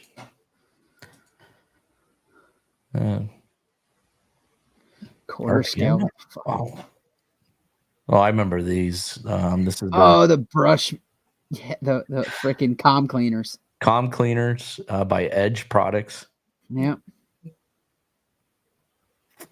Bakersfield, another one. If I remember, that was like an eraser. Yeah, another Bakersfield. Yeah. Oh. Yep. It was like an eraser, right? It wasn't like those fiberglass bristles. Right. Dude, those are the worst. That got in your finger and you felt it for weeks. Yeah, that one had a square edge that you put in your brush hood, and then a round one that you would clean your brush face with. Yes, that's right. Yep. All right. Quarter scale. Never mind. We don't care about that. That was like nationals. Quarter scale. Wait. Go back. What was on the last page, bottom right, sprint car? What's this? 8-scale radio control gas sprint cars. Okay. My bad. $600. My bad. Moody Automotive. Regrets. Flossmoor, Illinois. Well, if you'd like to know more, you send $1 to their address there. Put $1 in an envelope and ship it. All right, we're getting near the end here. How exciting is that? We're on page 108 of 109. This is just the track directory. Is there Pennsylvania here at all? Did I pass Pennsylvania? Well, they were spread out amongst the pages. Yeah, let's go back and look at that. We'll give her reviews of these Pennsylvania tracks. All right, first up was in Pennsylvania back in 1990 was Henning Scale Models RC Shop Raceway in Lansdale. Lansdale. Huh. Seven Springs Farm RC Raceway and Hobby Shop in Cooperstown. I don't know where that's at. No. Might be out west, maybe.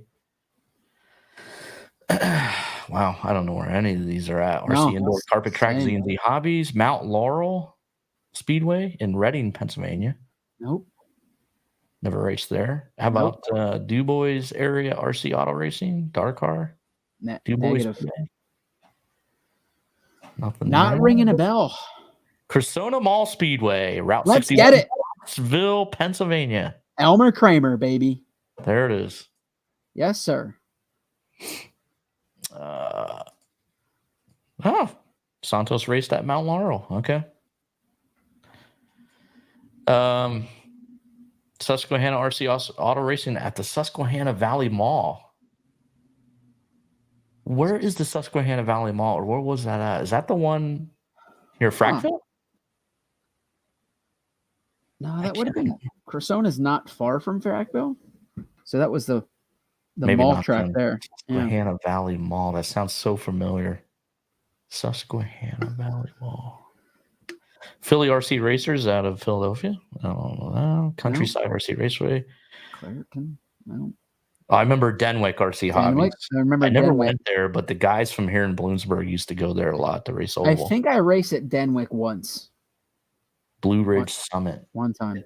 Don't know where that's at. No, I don't know that. I don't know the pit shop. I know pit stop. I don't know pit shop. Yeah. Mars. Okay, Mars was out by Wagon Hill. Really? Yes. Wow. So Mars, yes. Mars is out there. I raced raced with 3 people from out there. They were dirt oval drivers. Okay. Scott Moody, and then Ken and Marianne. I think their last names were Martin. Marianne and Ginger. Interesting. Bloomsburg. So you raced there at Mars, you're saying? No, I did not race there. I just know you raced with people that are from there. I know people from Mars. From Mars. Okay. Yo, what do you know about Bloomsburg, dog? So yeah, this is the track I used to race at, Columbia County. Well, this is actually the Columbia County RC Racing Club, it was called. And we raced out in New Media, Pennsylvania. Okay. There was a track out in New Media by the dragway there. Oh, all right. Mile or two from it, maybe. I don't know, somewhere around there.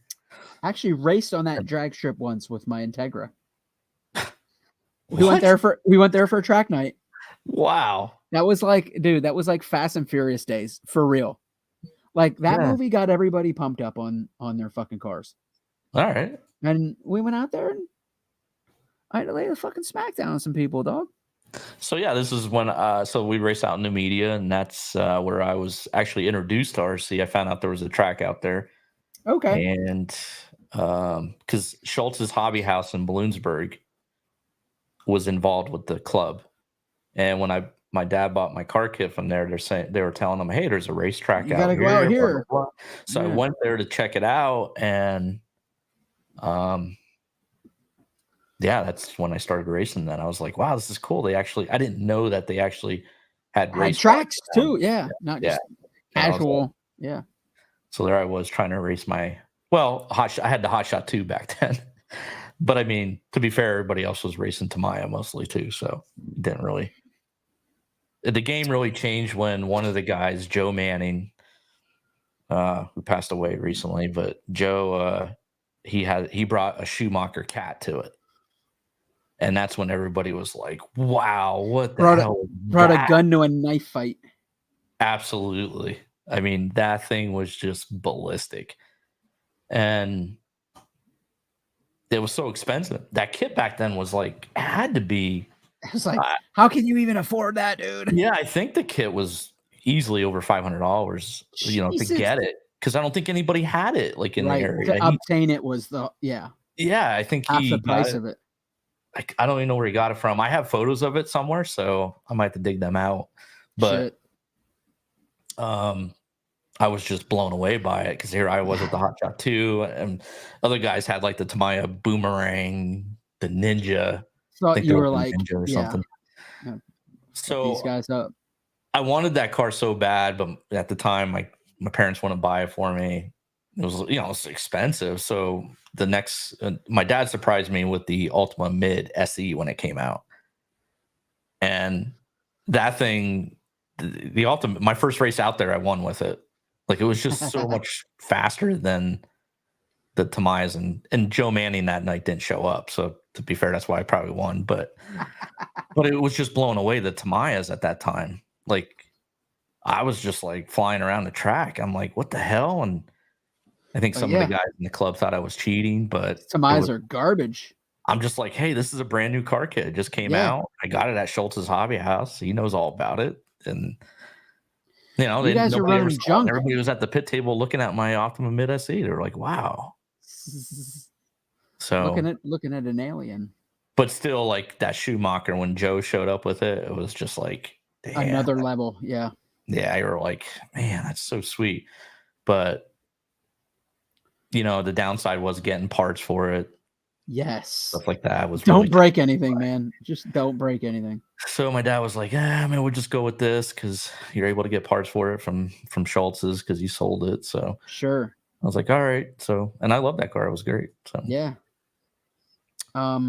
so yeah, that was so it was an actual car club. We used to have meetings and everything and freaking Shit. banquets. Those were the days, man. Yeah, it was fun. It was a lot of fun. Santo says, "Do you remember DC Ultra Tracks?" I remember hearing about it. I was never Yeah, there. I definitely heard I it. was never there. Like, and back in that day, my day, like Philly was like, dude, that's too far to travel. Like, man, that's a haul. That's in the city. Yeah. We ain't going there. Yeah, I don't know don't know my way around there. Although we did race at this place near Philly. Was it Downingtown or Lansdale? I forget. Pro Challenge RC Raceway. It was an indoor banked concrete oval. Wow. And it was weird. Like the track was almost square. Like the turns were, the best way I could explain it is between turn 1 and 2, there was a tiny bit of a straightaway. Like it wasn't an oval, it was kind of like a rectangle almost. You know what I mean? Yeah. And obviously between 3 and 4 it was the same. It was like just this little short shoot because it wasn't a radius, a full, turn 1 and 2 is just a radius like that. It was like turn 1 straight for a little bit and then turn 2 turn it out. Yeah, that was.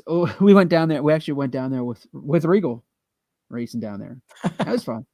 We went down there. And, we went down there and won. Dominated. Killed it.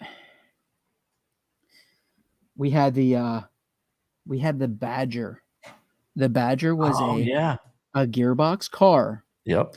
Now it was only 2 gears, but it was still considered a gearbox car, and it was like cheating, dude. The thing was so fucking fast. Right. And it was like chassis wise, suspension wise, it was just so much better than like anything else, really. And the transmission was the big part too. Like Regal, and that was Regal he was all about the Badger. And we got Badgers too, and they were like, that was R&D Hobbies dirt oval days there in Harrisburg. The Badgers were the cars were the shit. Well, Badger. Yeah, those things were cool.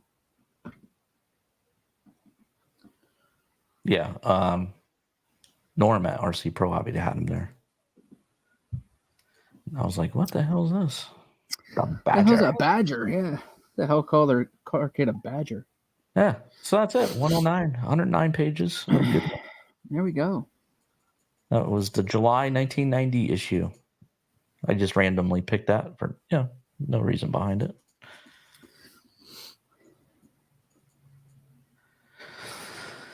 Hopefully the clicking on my mouse doesn't. I can't even hear it.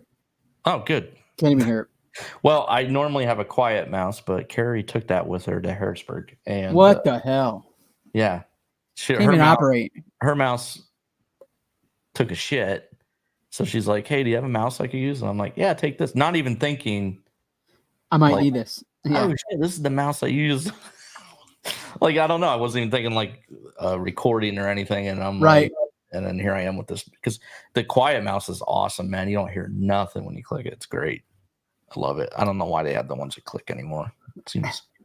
So we'll just hey, that was fun. That was a 1990 issue. I love going back to that. That's out of my wheelhouse even. What? That's 90s even before. Like I started looking at RC mags at like 91. Right. Yeah. So even that, like, that's the first time I ever seen that magazine. Like, let's see, 90 Days of Thunder, dude. Yep, I've never seen any of those issues.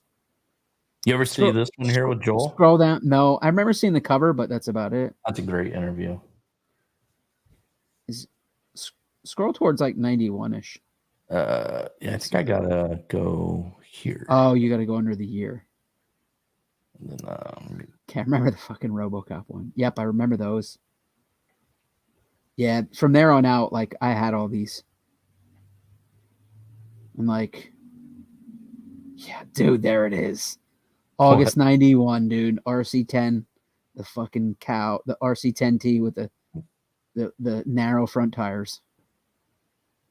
I may want to look at that one on the next episode. Let's see. Keep scrolling. What do we got? This was a cool cover. Kill. We talked about that. Yeah. Yeah. Top 10. Those were fun. Top 10 accessories. RC Thunderdrome. JRX Pro, 1991, February. Kent Clausen. Yeah, buddy. Oh, interview with Cliff Lett. There you go. I bet some of those older ones would be good too. Like of my final years, like talking 99, 98, 98, yeah.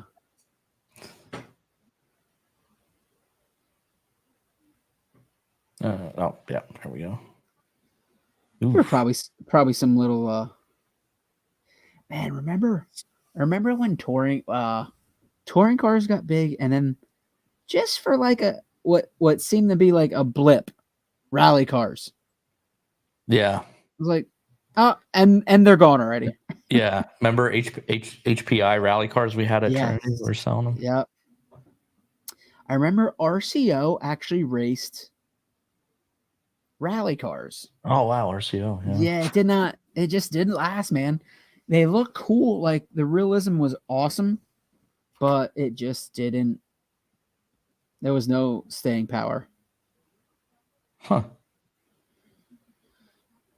Yep.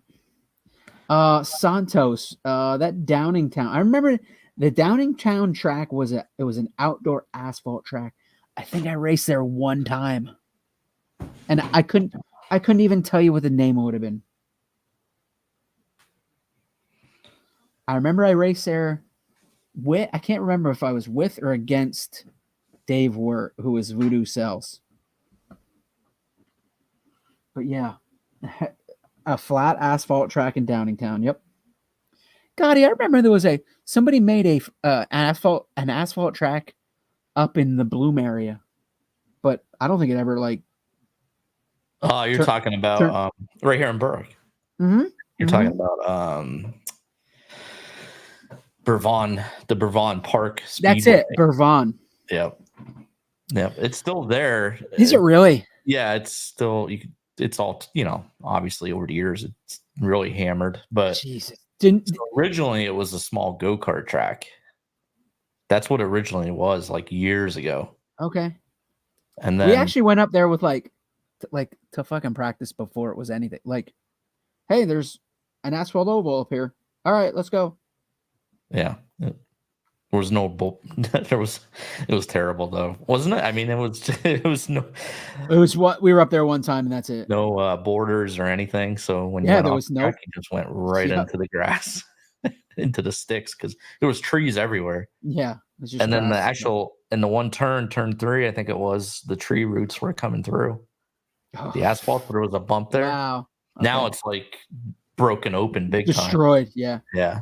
What they tried to do there was probably in the past, maybe 10, 15 years ago, they would fill that area up in the wintertime with water, so that way people can go there and ice skate. It would hold water in there. Okay. I think it really ruined the asphalt then when they started doing that. But yeah, probably jacked it all up. Yeah, I gotta go by there and see what it looks like, take a photo of it. But yeah, that'd be fun. Actually, I think when they did that, they put a fence around it now, but I might be wrong on that. Bervon, yeah. That was crazy. I think Norm ran the races there. From who else would? Yeah. And Let's see. Santos. I ran there once shortly after the track was put in. It Oh, was he's a talking about strip down. mall. Oh, Yeah. okay. Yep. Downington. Yep. It was a strip mall, and the track was out front, and I was inside. Okay. I remember that. I think we went there and raced against. Dave Wirt had some fast kid. I can't remember the fucking dude's name. Very, very spotty memory from that. Like, yeah, that's about it. Sweet. I remember what Kennett Square had a track called it was called Mushroom Hill. It was a paved trial. It was actually pretty neat. Kennett Square, Mushroom Hill. As Kenneth would say. But I think there was there like mushroom farms around there, so it stank like ass. Damn. Damn. All right. Well, that was fun. Yeah, man. This was episode 259. Got a couple big games this week. Yeah, we got Niners tomorrow. Cowboys the tomorrow. primetime game, Niners at Seahawks. Niners will be in the throwback 94 white unis. Oh, that's right. I saw that. So that'll be sick. And then Saturday is Ohio State at Michigan. Somebody's gotta go. Yeah, well, Ohio State's gonna lose that, of course. What do you think of the whole Harbaugh? It seems just like a witch hunt against Harbaugh. Had if it's a different head coach, I just don't think it'd be that big of a deal. Well, because everything I read is like, dude, college teams are stealing signs from other college teams because it's out there. Yeah. How can you not try? So supposedly, I didn't know this, and I think it was Lane Kiffin that was talking about this, saying how there's no communication in college. There's football. Right. It's so all those like signs, the wacky cards and shit. Yeah, like they'll see him on the sidelines holding up a picture of a duck or something, and or whatever, or a cartoon character, and it's like there's no comms. His point was like, you guys change this until NCAA changes this and allows us to use comms. You're allowed to use comms in high school. It's always going to be a problem. Right. You're allowed to use comms in high school. You're allowed to use comms in the NFL, but not in college. Which makes no fucking sense. You can use that in high school, but you're not in college. That makes no sense, man. It makes zero sense. I mean, that's time to change it. If anything good's going to come out of this, it's going to be that. Yep. But like he was saying, because of that, everybody's using signs and stuff. Well, you can just look over and see what signs are like. It doesn't like if I 1 and 2, I could go back and try to steal signs, dude. Like anybody could. Yeah. So how can you? It's a joke. I don't. Yeah. Yeah. Yeah. It really feels like a witch hunt. Like, well, it is. We got to get Harbaugh. The Big Ten president doesn't like Harbaugh anyway. Yes. It's a joke. And I watched a video the other day. I didn't think about this because like it's kind of like a conundrum for the Big Ten president, because obviously he wants the Big Ten to compete for national championships. So at the same time, you're trying to fuck over Michigan, but Michigan's probably your best team in the Big Ten. Yeah. What? Yeah, it doesn't compute. Mm-mm. But yeah, that's crazy. I mean, they got to change all that and get with the times. Yeah, it seems absolutely ridiculous. Yeah. So anyway, what else? Well, yeah, Thanksgiving weekend. So enjoy the weekend and big turkey day. Turkey day tomorrow. So this, I know Wawa has it, and I'm not a Wawa guy, I'm a Sheetz guy. But this sub shop up home here has they call it the Gobbler sub. The Gobbler. It's a sub with turkey, not like deli slices. It's actually like, turkey, pieces of meat, filling, gravy with cranberry sauce slices on top. Good God. And that's the gobbler. And dude, it is fucking dope. Dang. It's really dope. How It's much is really that? good. It's $10 for a night. So they make 9 or 18-inch subs. 18 obviously is just ridiculous. Yeah. But this 9-inch sub it's a full meal. $10. I completely forgot about it, and I called up. I want to say Monday. They're like, "Yep, we got them." So I got one Monday, and I got one tonight again, knowing damn well I'm going to eat the same thing tomorrow. Didn't care. I wanted it again. Yeah. We got Chris here checking in from YouTube saying he can't wait to watch the Magic Man at the Indoor Champs this weekend. A main winner for sure. I don't know if he's joking or what, but Neither do I. Because Magic could be racing it. So that answers our question. The Indoor Champs is still around and going strong. Yeah, I don't fucking know, dude. I guess it is. You never raced there? You I attended. You attended that. Never raced there. But you know what, dude? That might have been even better because I had no stress of actually racing. It's so much fun going. So I could just go do whatever I wanted to do. Chris is joking, of course. Yeah, but I don't know. Like Magic's been racing lately, so I thought maybe it was one of those. Right. That's why I was like, well, he did race not too long ago. So well, I thought maybe they're having a Legends race. This could be, Cleveland. That'd be awesome. Seeing Joel. Yeah, we went. Me and Ryan drove out to Cleveland one year, just to fucking experience it, dude. It was awesome. Wow, Chris is saying they have 350 entries still. And the only thing that would have made it better is like we were kids then. Like, yeah, I wasn't even 21 yet. Like, if I was, and not that you had to be 21 to drink, but I didn't drink before, like now I would go out there and have a blast, just boozing it up, having fun. Get hammered. Yeah.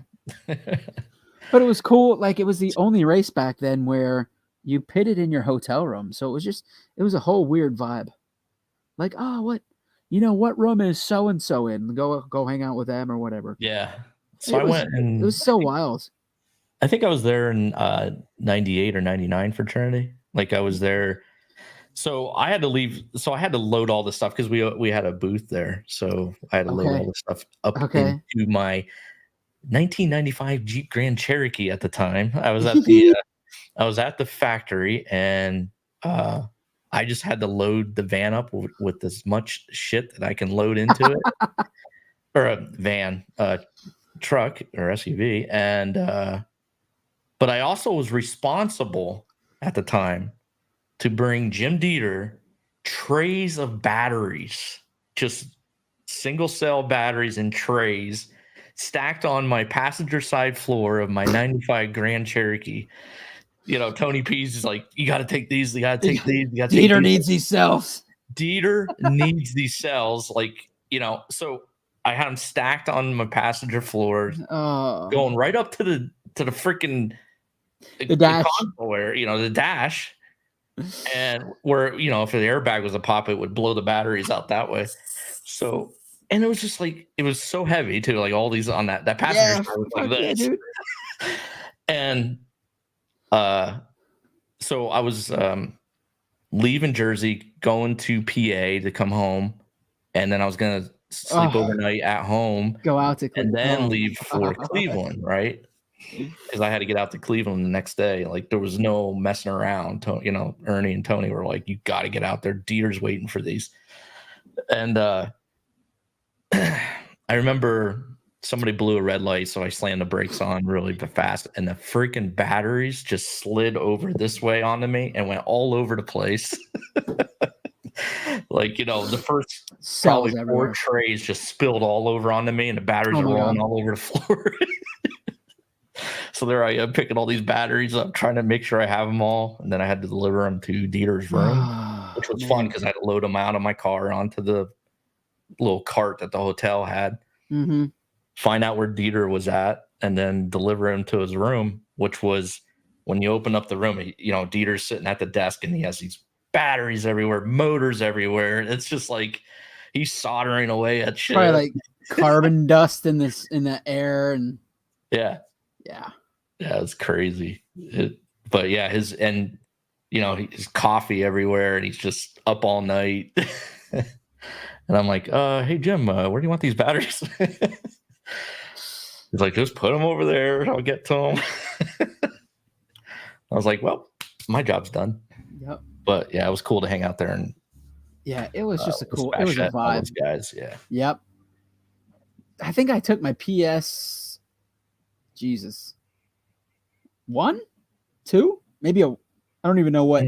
It'd probably be 2, or no, 2 came out in 2000, so it was 1. Makes sense. I think I took my PS1 with. Yep. Spachet was there because like at that point, Austin Powers was super popular, so we just called Spachet Austin Powers. You know, he had an English accent, so he was Austin Powers. Yep. Yeah. It was cool. It was Paul Lemieux, hanging out with him was awesome there too. And it was definitely a cool experience to check out. Yeah. Chris is right. Reedy versus Trinity to the max, which is funny. Mike Reedy was there, and I put a Trinity decal on the back of his jacket. So for a while there, he was walking around for like an hour or two with the Trinity decal on the back of his jacket. Got him. And I know I have a photo of it, but like it's on those 3.5 disc that my Sony MacBook, I forget what they called it, Mavic or something like that. Anyway, you know, those hard floppy disk type things. So yep. I know I have that disc somewhere, but how the hell am I going to view any of that? How can you access that these days? I guess you could buy something off eBay, but ladies and gentlemen, we got him. I got photos from Cleveland and everything on there because back then I thought, well, this is going to be on here forever, and yep, it's not going to get any better than this disc. Everything smelled like Paragon at that race. Absolutely. Yeah. K&N, same way. Any race up at K&N was like, I mean, the track was upstairs and the whole bottom floor was 400 entries worth of fucking pits. And it was Paragon, dude. Paragon heaven. Yeah. Paragon hell. You smell that for weeks. Yeah. And afterwards for weeks. Yeah, man. In your nostrils and your clothes. Yep. So Chris started back in 88 then, somewhere around 88. Wow. Okay. Well, Chris is probably about our age then. Somewhere in there. Cool. Yeah, so Cleveland Indoor Champs. Best of luck to everybody out there racing.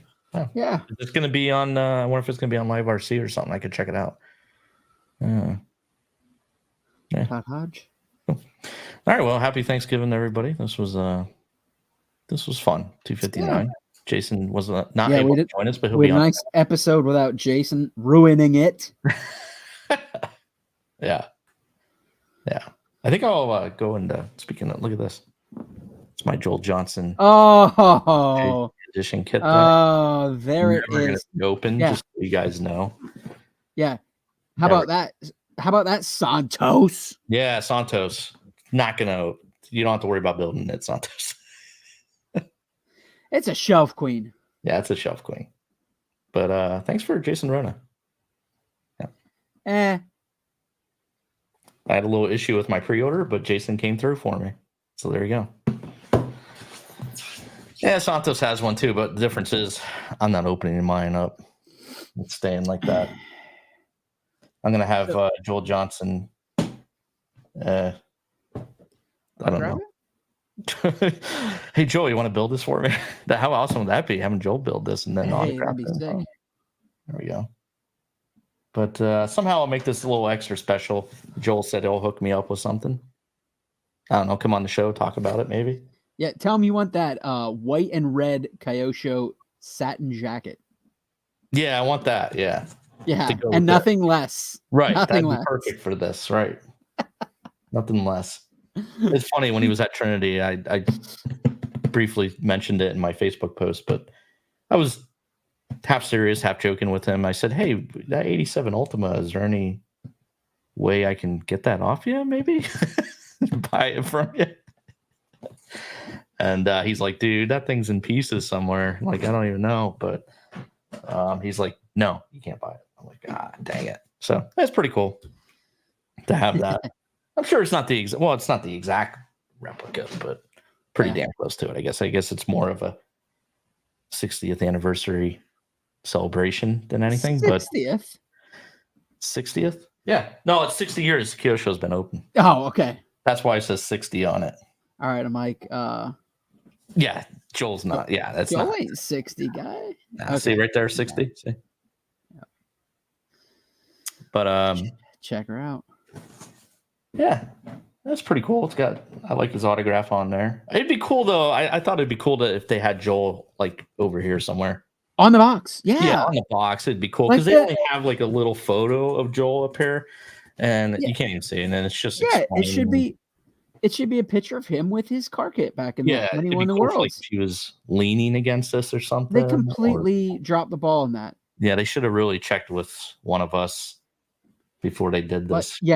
As should all RC companies. I mean, this looks great. I like it. It looks cool. It's just Joel should be on the front. Could have been even cooler. Yep. Yeah, way cooler to celebrate that. And yeah, just to have his little picture here with that, it's just they really dropped the ball. Considering it's a Joel Johnson replica, you were so close. You were so close. Yeah, I wish they would have had his photos. Now, there.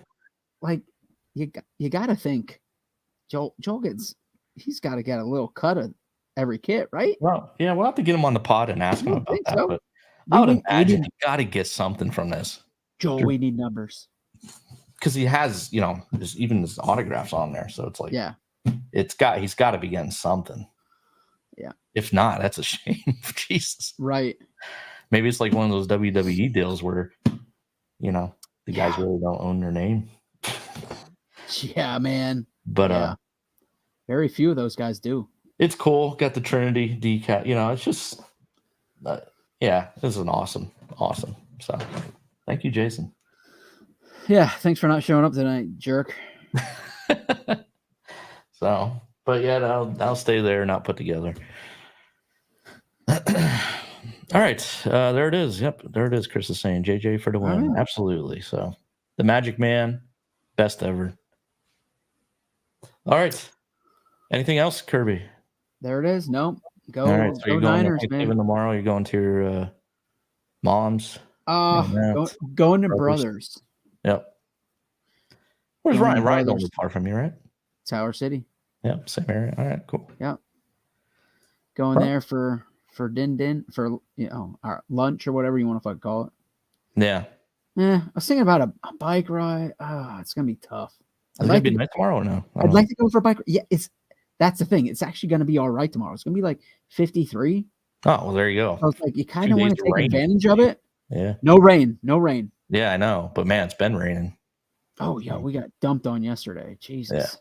And then today was nice, but the problem is I got off work at 7. So I need some kind of sleep. Like right now, my ass is driving right now. Baby. I had 3 hours of sleep today. So like I'm pretty fucking tired right now. Honestly, when we were going back and forth with Jason, I was on the old easy boy fucking napping.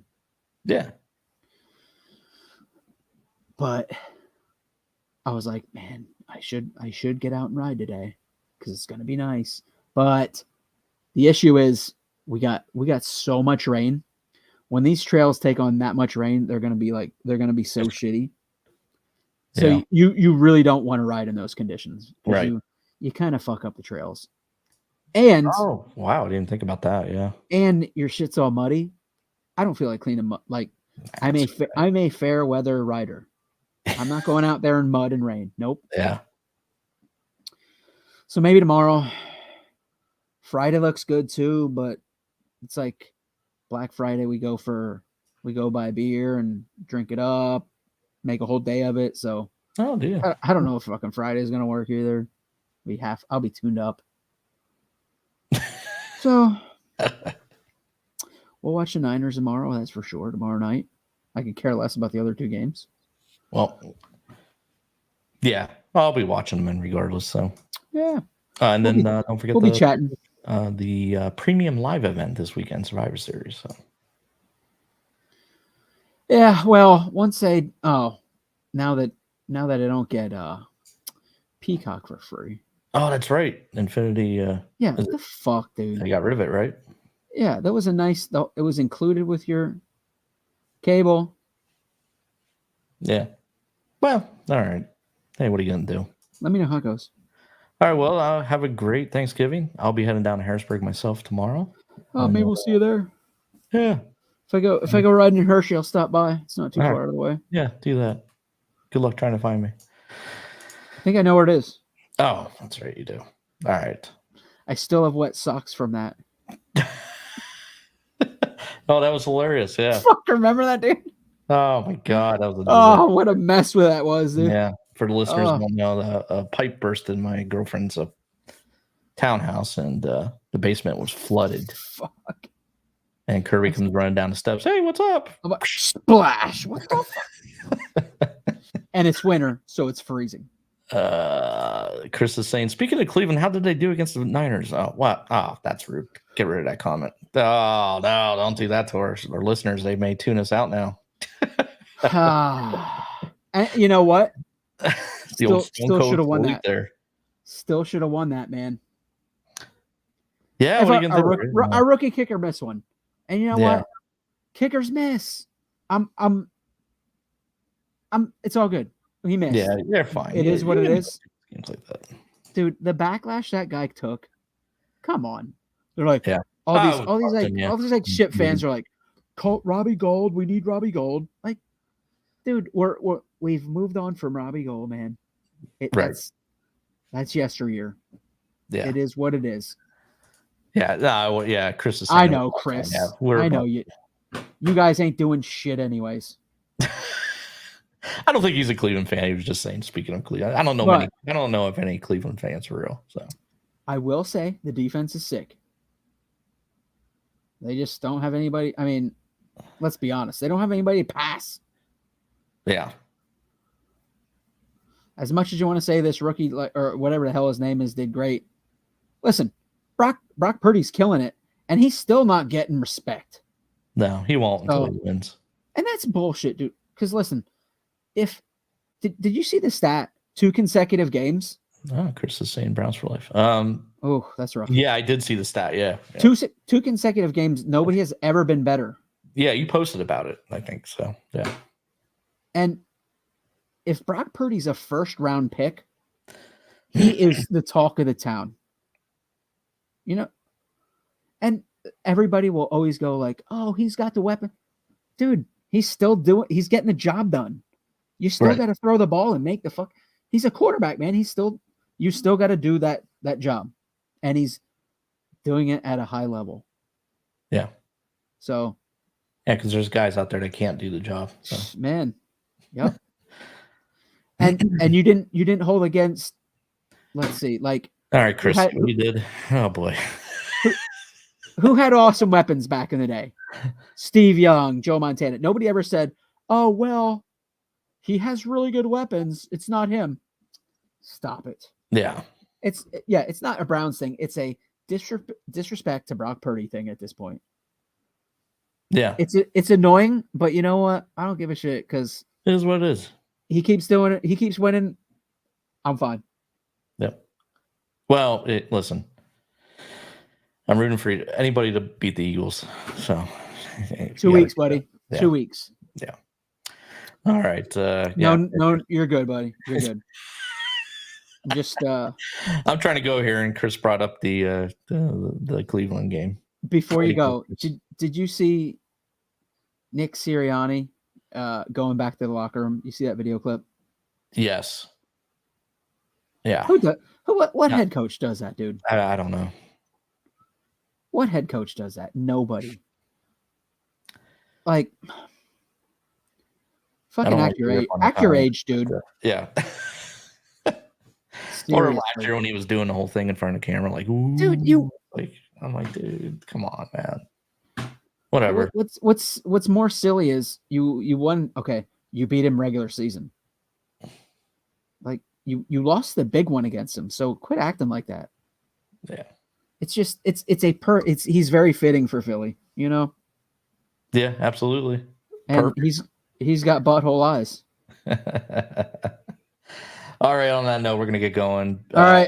Great Thanksgiving, everyone. Thanks for joining us in the chat and in the audio version. Kirby's holding up his Run CMC, baby. Let's go. He's got on Christian McCaffrey. Great White Hope. And best of luck to all the racers out there running Cleveland and yeah. See some pics. Whatever else is going on. I'm going to see if it's on YouTube. Show me these. I just want to see some 12 scale chassis. Show them. Oh yeah. Put them on the rip page, man. Oh, maybe you're dude. The Instagram page, 12 scale, Instagram page, is the best. So maybe they'll have shout out to you guys. Yeah. What's it called? 12 scale? Let me do them right. Let me do them right. You got Jason. Yeah, do them right. That's true. Yeah. Easy, Rona. You don't got nowhere to go. I just want to play some Call of Duty before it gets too late. Really? Is that any good? Yeah, the new one's good, man. The multiplayer's awesome. Man. It's one word, 12 scale racing. 12 scale racing. There you go. On Instagram. Great follow. Just a great follow. Like, I don't race anymore, but I love watching. I wonder who runs that. I have no idea. Have no idea. Yeah. Jason never mentioned. He's replied to me on posts and shit. Like, we go back and forth. Yeah. No idea who it is. Wow. But yeah. Cool. Call of Duty, is it good? Is it good? I'm enjoying it. I love the multiplayer. It's the 2009 maps, and those maps are excellent. So that's what does it for you. Yeah. I mean, listen, I know you don't like it, but there is a hardcore mode where there's no, it's just like one shot, you're dead. So there's no pumping rounds into a perfect person. So. Dude, I used to love it in that era. What's the skyscraper? High rise. Yeah. That map was fucking great. Yeah. What's the one out in the Terminals, airport? The house. Oh, that was awesome. The house in the woods. What was that called? Yeah. Estate. Estate. That's it. Yep. That's on there. That map is excellent. Dude, Call of Duty was life. Yeah. But I play Battlefield. I'm like, oh my God, Battlefield changed it. I don't know if I can play Call of Duty again. And then I played Siege. I'm like, I don't think I could play Battlefield again. Probably not. And Siege is like, this new season's like, fucking, they changed the map pools. Like, God, they just fumbled the bag on this map pool shit. It's like, it's so bad. They're gonna change it back for the next season already because they fucked up that bad. But the next season is year 8, season 4. 9 years this game's been around. It's crazy. And they've just been doing live updates. They're coming out Siege 2, Siege 3, which is what everybody should be doing. I'm playing it so not every day, but multiple times a week. It's the only game I play. Saying map pool, you mean the maps are just bad, or are you saying no? So they had a good map pool set up. So here's what you got: quick match, which is just like all the maps, go play. And then on the other end is ranked, which is a specific map pool with maps that are competitive. And then between the two is called unranked, which is like basically ranked, but no consequences on your ranking. Okay. Kind of like a warm-up or a practice for ranked. With the map pools they had, they went in this last season, they're like, let's just fuck everything up. Like, and it's terrible. So in like unranked, they're using maps from season like 2 that aren't competitive maps that if anybody in the last 4 years started playing, they have no idea what these maps are. I do, but they don't. It's just like, what are you guys doing? It was just a mind-boggling move. Like, what? Just change it. Go back to they heard the community and they're going to change it now? They're going to change it back the next update, which is like, I think 2 weeks is the next season already. So good deal. Yeah. But they're always like, I mean, they're very behind the curve, making shit updated. Cross-platform just came like a year ago. They're now going to do a marketplace for cosmetics. Wow. Jeez. Which is going to benefit me because I can make buku bucks on the stuff I have.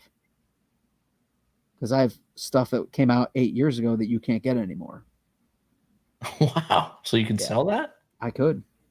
This is like Counter-Strike. CSGO. Yeah. Except like 5+ years late, but it is what it is. It's Sounds like Siege. Apple. Wow. Yeah. But I still love the game. No matter how bad they fuck up, I'm still gonna play the game. Yeah. Because it's just the experience is great. I love it. Yep. All right. And that's what we're gonna do after we get over here. Play that for a few hours. Yeah, or till I fall asleep. The old days of playing when the sun came up. So calm. Yeah, man. Who could forget? Hell yeah. Desert Glory. Yeah. I wish they'd do a remake of SOCOM, but what are you going to do? Man, what the potential there. Oh, my God. Yeah, I mean, especially with Microsoft bought Activision. So now they own Call of Duty. So Microsoft could easily, which they won't do, could easily just say, hey, you only can get it on Xbox now. Yeah.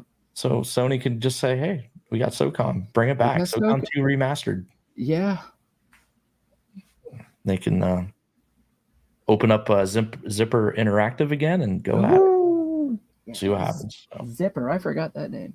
Yeah. Those were the glory days. That was the first game that really I'm playing this game all hours of the day. Yeah. I mean, where you put the headset on and talk to the other guy, it was just amazing. We had so much fun, man. We used to be up. Yeah, man. Oh, dude, the sun's coming up. I got to get the bed. Shit, I need to go to bed, guys. Yeah. See you in a few hours. We'll be back on. Yeah. All right. Well, the fans are. All right. So that's it. All right. Happy Thanksgiving, everyone. Happy Turkey Day. See you on the next one. And maybe we'll get Jason on the next one. If he's allowed. He said he's dodging everybody's. He's got a couple people stick at JC, and he's not feeling well tonight himself. He said. I don't buy it. I don't buy it one bit. All right, guys. Catch you on the next one. And I hope he hears this.